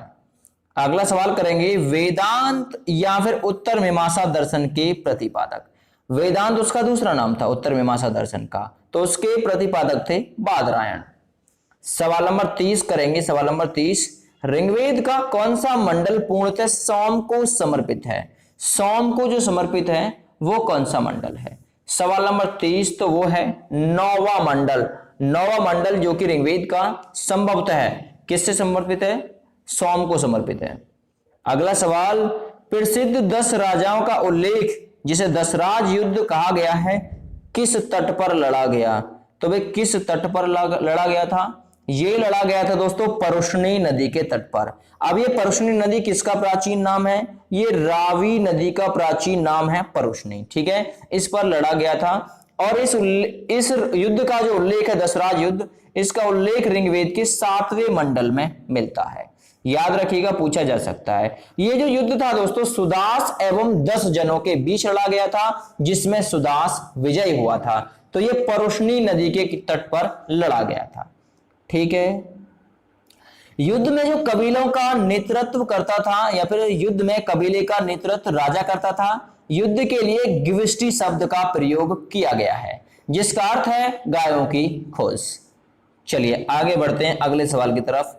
32 नंबर, धर्म शास्त्रों में भू राजस्व की दर क्या है? तो वही जो धर्म शास्त्र हैं उनमें भू राजस्व की दर क्या मानी गई है? तो वो मानी गई है 1/6। ठीक है, कुल उत्पादन का 1/6 भू राजस्व की दर मानी गई है। अगले सवाल की तरफ बढ़ते हैं। 800 ईसा पूर्व से 600 ईसा पूर्व का काल किस युग से जुड़ा हुआ है? तो वे किस युग से जुड़ा हुआ है? सवाल नंबर 33। ये जुड़ा हुआ है ब्राह्मण युग से। ए वाला ऑप्शन बिल्कुल इसके लिए सही आंसर में हो जाएगा। अगले सवाल की तरफ बढ़ते हैं। सवाल नंबर 34। एक एक क्वेश्चन चुन चुन के करा रहा हूं आप लोगों को। किस काल में अछूत की अवधारणा स्पष्ट रूप से उदित हुई? यानी किस काल में अछूत, जिसे छुआ मतलब छूने में आप लोग संकोच करें, तो किस काल में अछूत की अवधारणा स्पष्ट रूप से उदित हुई? तो वो था दोस्तों धर्म शास्त्र का काल। ठीक है, ऑप्शन नंबर डी इसके लिए सही है। अगला सवाल, एशिया माइनर स्थित बोगास कोई, ठीक है, बोगास कोई का महत्व इसलिए है। तो भाई एशिया माइनर स्थित बोगास कोई का महत्व किस लिए है? क्योंकि वहां जो अभिलेख प्राप्त हुए हैं उनमें 4 वैदिक देवताओं इंद्र, वरुण, मित्र, नास्त्य और इनका उल्लेख किया गया है। तो इसलिए एशिया माइनर स्थित बोगास कोई का महत्व इसलिए सर्वोपरि है। आगे बढ़ते हैं अगले सवाल की तरफ। गायत्री मंत्र किस पुस्तक में वर्णित है? या फिर गायत्री मंत्र को किस पुस्तक से लिया गया है? सवाल नंबर 36, मोस्ट इंपोर्टेंट क्वेश्चन। तो ये जो गायत्री मंत्र है ना, देवी सावित्री को जो समर्पित है, गायत्री मंत्र सूर्य और सावित्री को समर्पित है, तो इसका जो वर्णन मिलता है दोस्तों ऋग्वेद से मिलता है। ऋग्वेद से हमने ये शामिल किया है गायत्री मंत्र। ठीक है, चलिए अगले सवाल की तरफ बढ़ते हैं। सवाल नंबर 37। न्याय दर्शन को प्रचारित किया था, तो न्याय दर्शन के प्रतिपादक कौन है? न्याय के मैंने बताया था वो है गौतम ऋषि। गौतम ऋषि बेविकल्प ठीक है। अगला सवाल, प्राचीन भारत में निष्क से जाने जाते हैं, तो भाई निष्क से जाने जाते हैं, तो किसको निष्क से जाना जाता है? वो है स्वर्ण आभूषण। जो स्वर्ण आभूषण है ना दोस्तों, वो प्राचीन भारत में निष्क के नाम से जाने जाते हैं। अगले सवाल की तरफ बढ़ते हैं। सवाल नंबर 39। योग दर्शन का प्रतिपादक किससे माना जाता है? योग दर्शन का मैंने आपको बताया था, योग दर्शन का प्रतिपादक माना जाता है महर्षि पतंजलि को। अगले सवाल की तरफ बढ़ते हैं। उपनिषद पुस्तकें हैं, तो जो उपनिषद पुस्तक हैं वो किस पर आधारित पुस्तक हैं? धर्म पर, योग पर, विधि पर, दर्शन पर। ठीक है, तो जो उपनिषद पुस्तक है ना वो आधारित हैं दर्शन पर। मोस्ट इंपॉर्टेंट क्वेश्चन कर लीजिए इसे, क्योंकि ये पूछ लिया यूपी पीसीएस 2002 के एग्जाम में। तो जो उपनिषद पुस्तकें हैं वो दर्शन पर आधारित है। उपनिषदों की संख्या 108 है, महापुराणों की संख्या 18, वेदांगों की संख्या 6 और वेदों की संख्या 4 है। बार बार रिपीट कर रहा हूं इसलिए मैं आप लोगों को। चलिए अगले सवाल की तरफ बढ़ते हैं। सबसे प्राचीन वेद, फिर से आ गया क्वेश्चन, रिपीटेड क्वेश्चन है, ऋग्वेद है। सबसे प्राचीन वेद, वेदों में अगर कोई है तो ऋग्वेद।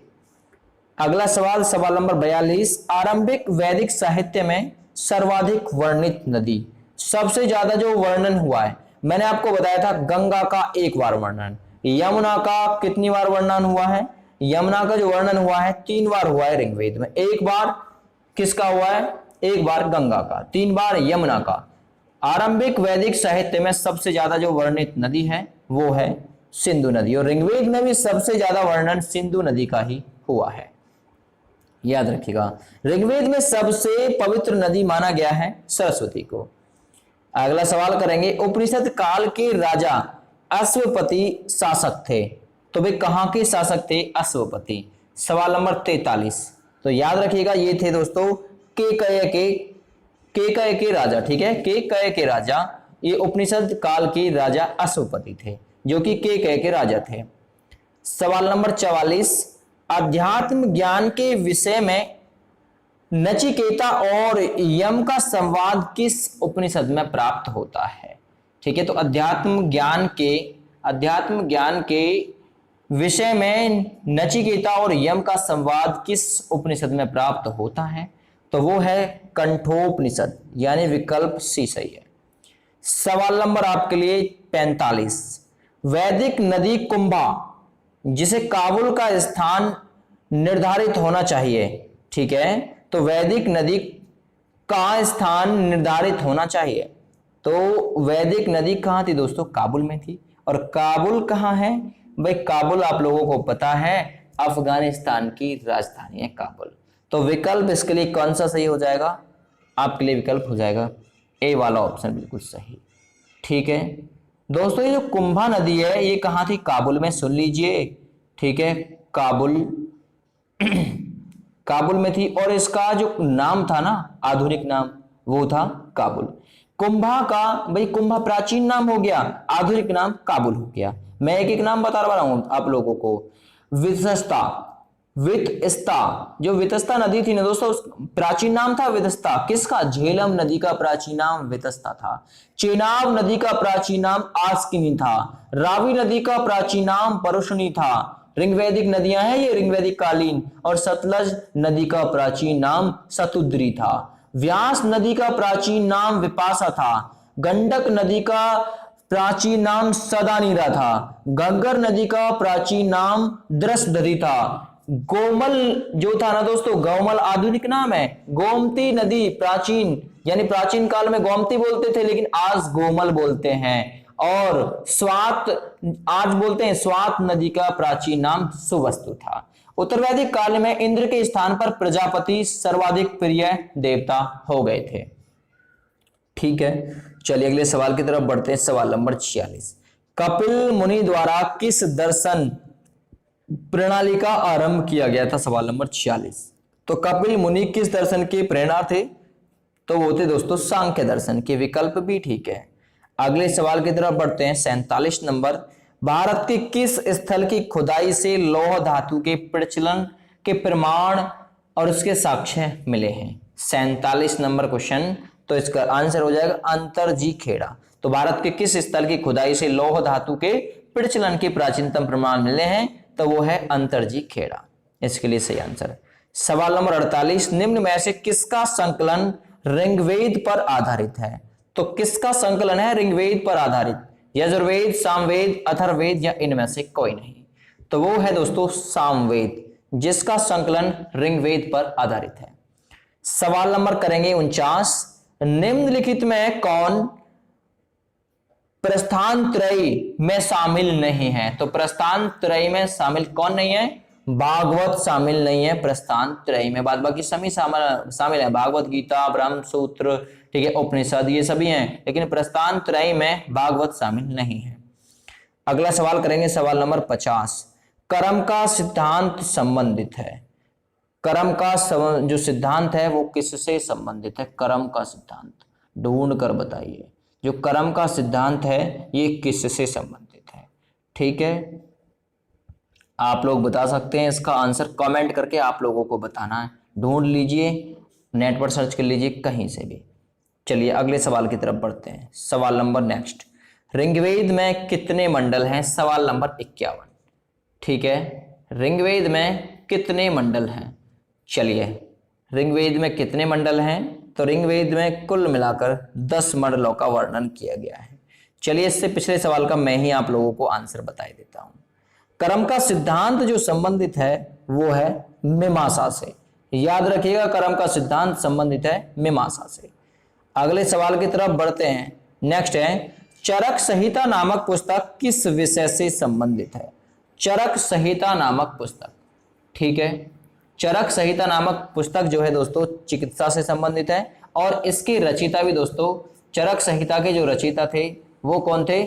आप लोग कमेंट करके इसके बारे में बता दीजिए, चरक संहिता के रचनाकार कौन थे? ठीक है, ये आप लोग बताएंगे कमेंट करके। दोस्तों अथर्ववेद औषधि से संबंधित है, ऋग्वेद ईश्वर महिमा से संबंधित है, यजुर्वेद बलिदान विधि से संबंधित है, और सामवेद संगीत से संबंधित है। इन्हें और याद रख लीजिए जोड़ के। चरक संहिता नामक पुस्तक किस विषय से संबंधित है? तो चिकित्सा। और कौन रचनाकार है आप लोगों को याद होगा, बहुत अच्छे से बताएंगे कमेंट करके। यज्ञ संबंधी विधि विधानों का पता चलता है, तो कहां से पता चलता है यज्ञ संबंधी विधि विधानों का? ये चलता है यजुर्वेद से पता। विकल्प इसके लिए डी सही है। अगला सवाल करेंगे, सवाल नंबर 54, वैदिक युगीन सभा, वैदिक युगीन सभा, अब इन 4 ऑप्शन में से पढ़िए कौन सा सही रहेगा। गांव के व्यवसायिक लोगों की संस्था थी, ठीक है, राज दरबार होता था, मंत्री परिषद थी, या फिर राज्य की समस्त लोगों की एक राष्ट्रीय सभा थी? तो सही आंसर है वैदिक युगीन जो सभा थी ना, ये मंत्री परिषद थी, विकल्प सी सही है। अगले सवाल की तरफ बढ़ते हैं, वैदिक युग में प्रचलित लोकप्रिय शासन प्रणाली थी, तो कैसी थी शासन प्रणाली? ठीक है, जो शासन प्रणाली थी ना वो थी गणतंत्र। ठीक है, गणतंत्र था, जहां पर मुखिया प्रत्येक बार चुना जाता हो, वंशानुगत शासन जहां पर ना चलता हो। अगले सवाल की तरफ बढ़ते हैं, सबसे प्राचीन वेद, बार बार रिपीट हो रहा है, सबसे प्राचीन वेद वो है ऋग्वेद। अगला सवाल, सवाल नंबर 57, निम्नलिखित में से कौन भारतीय दर्शन की आरंभिक विचारधारा है? तो कौन सी है भारतीय दर्शन की आरंभिक विचारधारा? तो वो है सांख्य दर्शन, आरंभिक दर्शन की यानी भारतीय दर्शन की आरंभिक विचारधारा। 58 नंबर, सांख्य, योग, न्याय, वैशेषिक, मीमांसा एवं वेदांत, इन 6 भिन्न भारतीय दर्शनों की स्पष्ट रूप से अभिव्यक्ति हुई है, तो कहां पर हुई है इनकी अभिव्यक्ति? वैदिक युग में। विकल्प ए इसके लिए सही है। अगला सवाल, निम्नलिखित में वह दस्तकारी कौन सी है जो आय व्यवहार में नहीं लाई गई थी? तो वो दस्तकारी कौन सी जो आय व्यवहार में नहीं लाई गई थी? वो थी लोहार यानी लोहारगिरी। ये दस्तकारी ऐसी थी जो आय द्वारा व्यवहार में नहीं लाई गई थी। सवाल नंबर 60, गोत्र नामक संस्था का जन्म किस काल में हुआ? गोत्र नामक संस्था का जन्म तो ये हुआ था उत्तर वैदिक काल में। विकल्प बी सही है। सवाल नंबर 61, ऋग्वेद के किन 6 मंडलों को वस मंडल यानी गोत्र मंडल कहा गया है? गोत्र मंडल किनको कहा गया है? सवाल नंबर 61, सवाल नंबर 61 मोस्ट इंपॉर्टेंट क्वेश्चनों की वीडियो है। तो दूसरे और 7वें मंडल तक यानी दूसरे मंडल से 7वें मंडल तक इसे वस मंडल यानी गोत्र मंडल के नाम से जाना गया है। आगे बढ़ते हैं, किस वेद में जादुई माया और वशीकरण को दर्शाया गया है? तो मैंने आपको बताया था जादू टोने वाला वेद कौन सा था? अथर्ववेद। सवाल नंबर 63 करेंगे, आर्य शब्द इंगित करता है, तो आर्य का मतलब होता है श्रेष्ठ अर्थात कुलीन, तो श्रेष्ठ वंश को ये आर्य शब्द क्या करता है? इंगित करता, दर्शाता है। ऋग्वेद में कुल कितने मंडल हैं? तो एक बार फिर से रिपीट हुआ, ऋग्वेद में कुल मिलाकर 10 मंडल हैं, याद रखिएगा, पूछ सकता है। आर्य भारत में संभवतः आए, तो आर्य कहां से आए थे, मैंने आपको बताया था, मैक्स मुलर ने आर्यों का जो निवास स्थान माना है वो मध्य एशिया से माना है, और मध्य एशिया से ही आर्यों को भारत में प्रवेश दिया गया, ऐसा माना गया है। आगे बढ़ते हैं सवाल नंबर 66 की तरफ। कौन सा वेद अंशतः गद्य और पद्य के रूप में रचित है? तो गद्य और पद्य, और जादू टोने वाला वेद, जादू टोना वाला वेद तो हो गया अथर्ववेद, और गद्य और पद्य वाला वेद हो गया यजुर्वेद। अगला सवाल, सभा और समिति प्रजापति की 2 पुत्रियां थी, इसका उल्लेख किस वेद में मिलता है? सवाल नंबर 67। तो सभा और समिति प्रजापति की 2 पुत्रियां थी, इनका उल्लेख अथर्ववेद में मिलता है। अगले सवाल की तरफ बढ़ते हैं। ऋग्वैदिक युग की प्राचीनतम संस्था कौन सी थी? 68 नंबर। तो ऋग्वैदिक युग की प्राचीनतम जो संस्था थी वो थी विदत। अगले सवाल की तरफ बढ़ते हैं, सवाल नंबर 69। ब्राह्मण ग्रंथों में सबसे ज्यादा प्राचीन ग्रंथ कौन सा है? सवाल नंबर 69। तो वो है दोस्तों शतपथ ब्राह्मण। अगले सवाल की तरफ बढ़ेंगे। गोत्र व्यवस्था प्रचलन में कब से आई? तो गोत्र व्यवस्था सबसे पहले जो प्रचलन में आई थी उत्तर वैदिक काल से आई थी। सवाल नंबर 71। अनुलोम विवाह का मतलब क्या है? अनुलोम विवाह, तो जो अनुलोम विवाह है ना, जहां पर उच्च वर्ण का पुरुष निम्न वर्ण की नारी के साथ विवाह करे, ठीक है, जहां पर उच्च वर्ण का पुरुष निम्न नारी की जाति वाली जो नारी है उससे विवाह करे तो वो अनुलोम विवाह है। चलिए अगला, प्रतिलोम विवाह क्या है? प्रतिलोम विवाह पूछे जाते हैं, अनुलोम और प्रतिलोम विवाह क्या है? तो जो प्रतिलोम विवाह है ना, वो ये विवाह है जब उच्च वर्ण की नारी निम्न वर्ण के पुरुष के साथ विवाह कर लेती है तो वो प्रतिलोम विवाह माना जाता है। अगला सवाल, वैदिक युग में यव किसको कहा गया है? तो वे वैदिक युग में जो यव कहा गया है वो जौ को कहा गया है। मोस्ट इंपॉर्टेंट क्वेश्चन हो गया, मोस्ट इंपॉर्टेंट ये क्वेश्चन हो गया। चलिए आगे बढ़ते हैं। व्रही शब्द किसके लिए प्रयुक्त हुआ है? तो जो व्रही शब्द है ये किसके लिए प्रयुक्त हुआ है? ये हुआ है भाई चावल के लिए प्रयुक्त, तो ऑप्शन नंबर ए बिल्कुल सही है इसके लिए। चलिए आगे बढ़ते हैं। अथर्व खूब पढ़ा है आपने। अथर्व का अर्थ क्या है? अथर्व का अर्थ क्या है? तो भाई अथर्व का अर्थ होता है पवित्र जादू, ठीक है, पवित्र जादू होता है अथर्व का अर्थ। सवाल नंबर 76। पुराणों की संख्या कितनी है? सवाल नंबर 76। तो जो पुराणों की संख्या मानी गई है वो मानी गई है महापुराणों की संख्या 18, ठीक है, याद रखिएगा। आप लोग ये याद रखिएगा दोस्तों, कुछ मैं आप लोगों को बता रहा हूं भाई। कर्म कांड का जो संबंध है वो कल्प सूत्र से माना गया है, ठीक है। भाषा शास्त्र या फिर शब्द व्युत्पत्ति शास्त्र का उल्लेख निरुक्त से माना गया है, निरुक्त से। और छंद शास्त्र का संबंध छंद से, और ध्वनि शास्त्र का संबंध शिक्षा से माना गया है। याद रखिएगा, थोड़ा सा इन पर भी नजर डाल लीजिएगा एक बार। अगला सवाल, प्राचीनतम व्याकरण अष्टाध्यायी एक पुस्तक है, अष्टाध्यायी, इसके रचनाकार कौन है?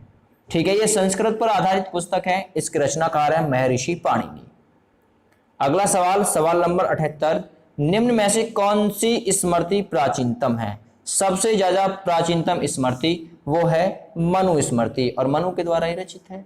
चलिए आगे बढ़ते हैं। अगला, आदि काव्य की संज्ञा किससे दी जाती है? आदि काव्य की संज्ञा, तो याद रखिएगा आदि जो काव्य है इसकी संज्ञा दी जाती है रामायण को। ए विकल्प सही है भाई। चलिए आगे बढ़ते हैं। प्राचीनतम पुराण कौन सा है? पुराणों की संख्या 18 है। प्राचीनतम पुराण कौन सा है? वो है मत्स्य पुराण, विकल्प ए सही है। अगला, ऋग्वेद में सबसे पवित्र नदी किसे माना गया है? तो जो ऋग्वेद में सबसे पवित्र नदी माना गया है वो माना गया है सरस्वती को। अगला सवाल, वैदिक समाज की आधारभूत इकाई क्या थी? तो वैदिक समाज की आधारभूत जो इकाई थी ना वो थी कुल या फिर कुटुंब, विकल्प ए सही है। 83 नंबर क्वेश्चन, ऋग्वैदिक काल के उस सबसे प्रधान देवता की पहचान करें जिसकी स्तुति में 250 सूक्तों की रचना की गई है। तो 250 सूक्त किसके लिए? इंद्र के लिए। और अग्नि के लिए? अग्नि के लिए कितने थे? अग्नि के लिए थे 200 सूक्त, ठीक है, याद रखिएगा, पूछा जा सकता है। अगला सवाल, सवाल नंबर 84। किस वेद में सभा को नरिष्ठ अर्थात सामूहिक वाद या फिर विवाद या फिर अनुउल्लंघनीय कहा गया है? सवाल नंबर 84। तो ये वेद है अथर्ववेद, जहां पर सभा को नारिष्ट अर्थात सामूहिक वाद विवाद या फिर उल्लंघनीय कहा गया है, अनुउल्लंघनीय। किस रचना में नारी को सुरा और पासा के साथ 3 प्रमुख बुराइयों में शामिल किया गया है? तो किस रचना में नारी, सुरा और पासा के साथ 3 प्रमुख बुराइयों में शामिल किया गया है? सवाल नंबर 85। इसके लिए सही आंसर है मैत्रायणी संस्था, सही था। सवाल नंबर 86। उत्तर वैदिक काल में किस देवता को सर्वोच्च स्थान प्राप्त था? सबसे ज्यादा सर्वोच्च स्थान प्राप्त था, वो था प्रजापति को। सवाल नंबर 87। ऋग्वेद में अस्किनी नदी किस नदी का पुराना नाम है? अस्किनी नदी। तो यह अस्किनी नदी दोस्तों चिनाब नदी का प्राचीन नाम है, क्योंकि बता चुका हूं मैं। ऋग्वेद में शतुद्री किस नदी का प्राचीन या फिर पुराना नाम है? तो वो है दोस्तों सतलज नदी, जिसका पुराना नाम है शतुद्री और नया नाम सतलज। संस्कारों की कुल संख्या कितनी मानी गई है? मोस्ट इंपोर्टेंट क्वेश्चन, ये तो क्वेश्चन पूछ लिया कि भाई संस्कारों की संख्या कितनी है। संस्कारों की कुल संख्या मानी गई है 16। याद रखिएगा, पूछा जा सकता है संस्कारों की संख्या कितनी है? 16 है। अगला सवाल करेंगे नेक्स्ट। ऋग्वेद में विपाशा नदी किस नदी का पुराना नाम है? तो विपाशा नदी व्यास नदी का पुराना नाम है। अगला नंबर, ऋग्वेद में परुष्णी नदी किस नदी का पुराना नाम है? तो परुष्णी नदी दोस्तों रावी नदी का पुराना नाम है। अगला सवाल करेंगे 3 ऋण में शामिल नहीं है।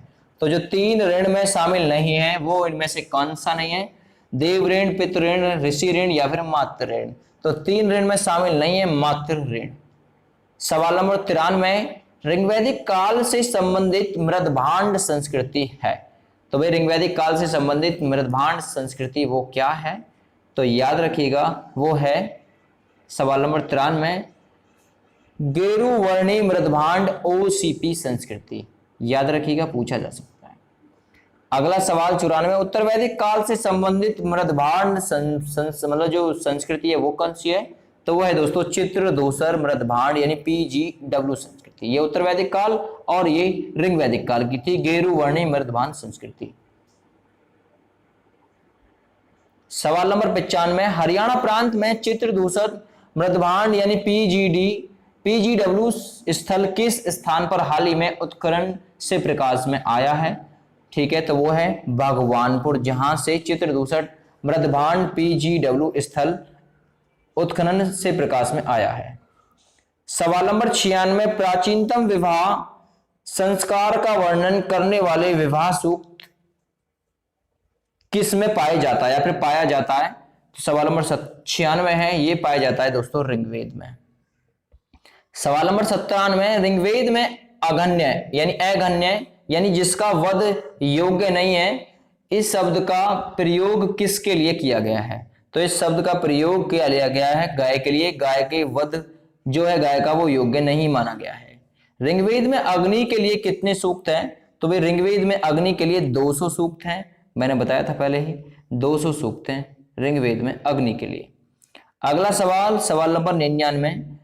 रथ यानी जो प्राकृतिक संतुलन स्थापित करने के कारण किस वैदिक देवता को ऋष्टगोप कहा गया है? तो किसको कहा गया है भाई ऋष्टगोप? ये वरुण को कहा गया है। सवाल नंबर 100। निम्नलिखित में कौन मूलतः जल या समुद्र का देवता था? तो जल या समुद्र का देवता किसको माना गया है? वरुण को माना गया है। सवाल नंबर 101। तीनों क्रमों यानी 3 पगों में 3 लोक को माप लेने के कारण किसे उपक्रम कहा गया था? तो भाई वो कहा गया था विष्णु। ठीक है, विष्णु का था वो वामन अवतार, जिसमें 3 पगों में ही पूरी पृथ्वी को माप दिया गया था। दोस्तों रुद्र पशुओं का देवता थे। ठीक है, घौ अथवा घौस ये जगत के पिता कहलाते थे। अदिति देवों की महान माता थी और पूषण जो थे वे विवाह के देवता थे। अगला सवाल, वेदांगों की संख्या कितनी है? वेदांगों की, तो वेदांगों की संख्या है 6, वेदों की संख्या 4, उपनिषदों की संख्या 108 और महापुराणों की संख्या 18। मनुस्मृति मुख्यतः संबंधित है। तो जो मनुस्मृति है वो किससे संबंधित है? वो संबंधित है समाज व्यवस्था से। अगला सवाल, सवाल नंबर 104। गायत्री मंत्र किस या फिर गायत्री मंत्र की रचना किसने की है? सवाल नंबर 104, तो गायत्री मंत्र की रचना की है विश्वामित्र ने। अगला सवाल सवाल नंबर 105, अवेस्ता और ऋग्वेद में समानता है। अवेस्ता किस क्षेत्र से संबंधित है? जो अवेस्ता है ना दोस्तों, ये संबंधित है ईरान से संबंधित, जैन अवेस्ता। निम्नलिखित में से कौन सी एक ऋग्वैदिक आर्यों की लाक्षणिक व्यवस्था नहीं है, या फिर लाक्षणिक विशेषता उनकी नहीं है? 106 नंबर, तो वे लोहे के उपयोग से परिचित थे, ये उनकी लाक्षणिक विशेषता नहीं थी। अगला सवाल, ऋग्वेद में निम्नांकित किन नदियों का उल्लेख अफगानिस्तान के आर्यों के संबंध का सूचक है? तो किन नदी? वो थी कुंभा और क्रम नदी। अगला सवाल करेंगे 108 नंबर, धर्म तथा ऋतु भारत की प्राचीनतम वैदिक संस्कृति के एक केंद्रीय विचार को चित्रित करते हैं, संदर्भ में कौन सा सही है? धर्म व्यक्ति के दायित्वों एवं स्वयं दूसरों के प्रति व्यक्तिगत कर्तव्यों की संकल्पना था। दूसरा, रत मूलभूत नैतिक विधान था जो सृष्टि और उनमें अंतर्निहित सारे तत्वों में से आप लोग बताइए कौन सा सही है? तो भाई इनमें से एक व दो दोनों ही ठीक है, इसलिए सी ऑप्शन सही है। अगला सवाल करेंगे सवाल नंबर 109, आर्यों के आर्कटिक होम सिद्धांत का पक्ष किसने लिया था? तो ये किसने लिया था? बाल गंगाधर तिलक ने दोस्तों आर्यों के आर्कटिक होम सिद्धांत का पक्ष लिया था। 110 नंबर, आर्यों का समाज कैसा था? 110 नंबर क्वेश्चन, तो आर्यों का जो समाज था ना वो था पुरुष सूक्त। अगला सवाल 111, ऋग्वेद में कितने सूक्त हैं? तो वे ऋग्वेद में कुल मिलाकर 1028 सूक्त हैं, याद रखिएगा 10 मंडल हैं। 112 नंबर, पूर्व वैदिक आर्यों का प्रमुख धर्म था। तो वे जो पूर्व वैदिक आर्य थे इनका प्रमुख धर्म था या फिर धर्म मुख्य था, तो वो कौन सा था? 112 नंबर क्वेश्चन, तो वो धर्म था इनका प्रकृति पूजा और यज्ञ करना, यानी सी विकल्प सही है। अगला सवाल 113 नंबर, पतंजलि कौन था? ठीक है, पतंजलि कौन था? 113 नंबर सवाल, तो जो पतंजलि था ना दोस्तों ये पाणिनि के संस्कृत व्याकरण यानी अष्टाध्यायी का एक टीकाकार था। ठीक है, याद रखिएगा।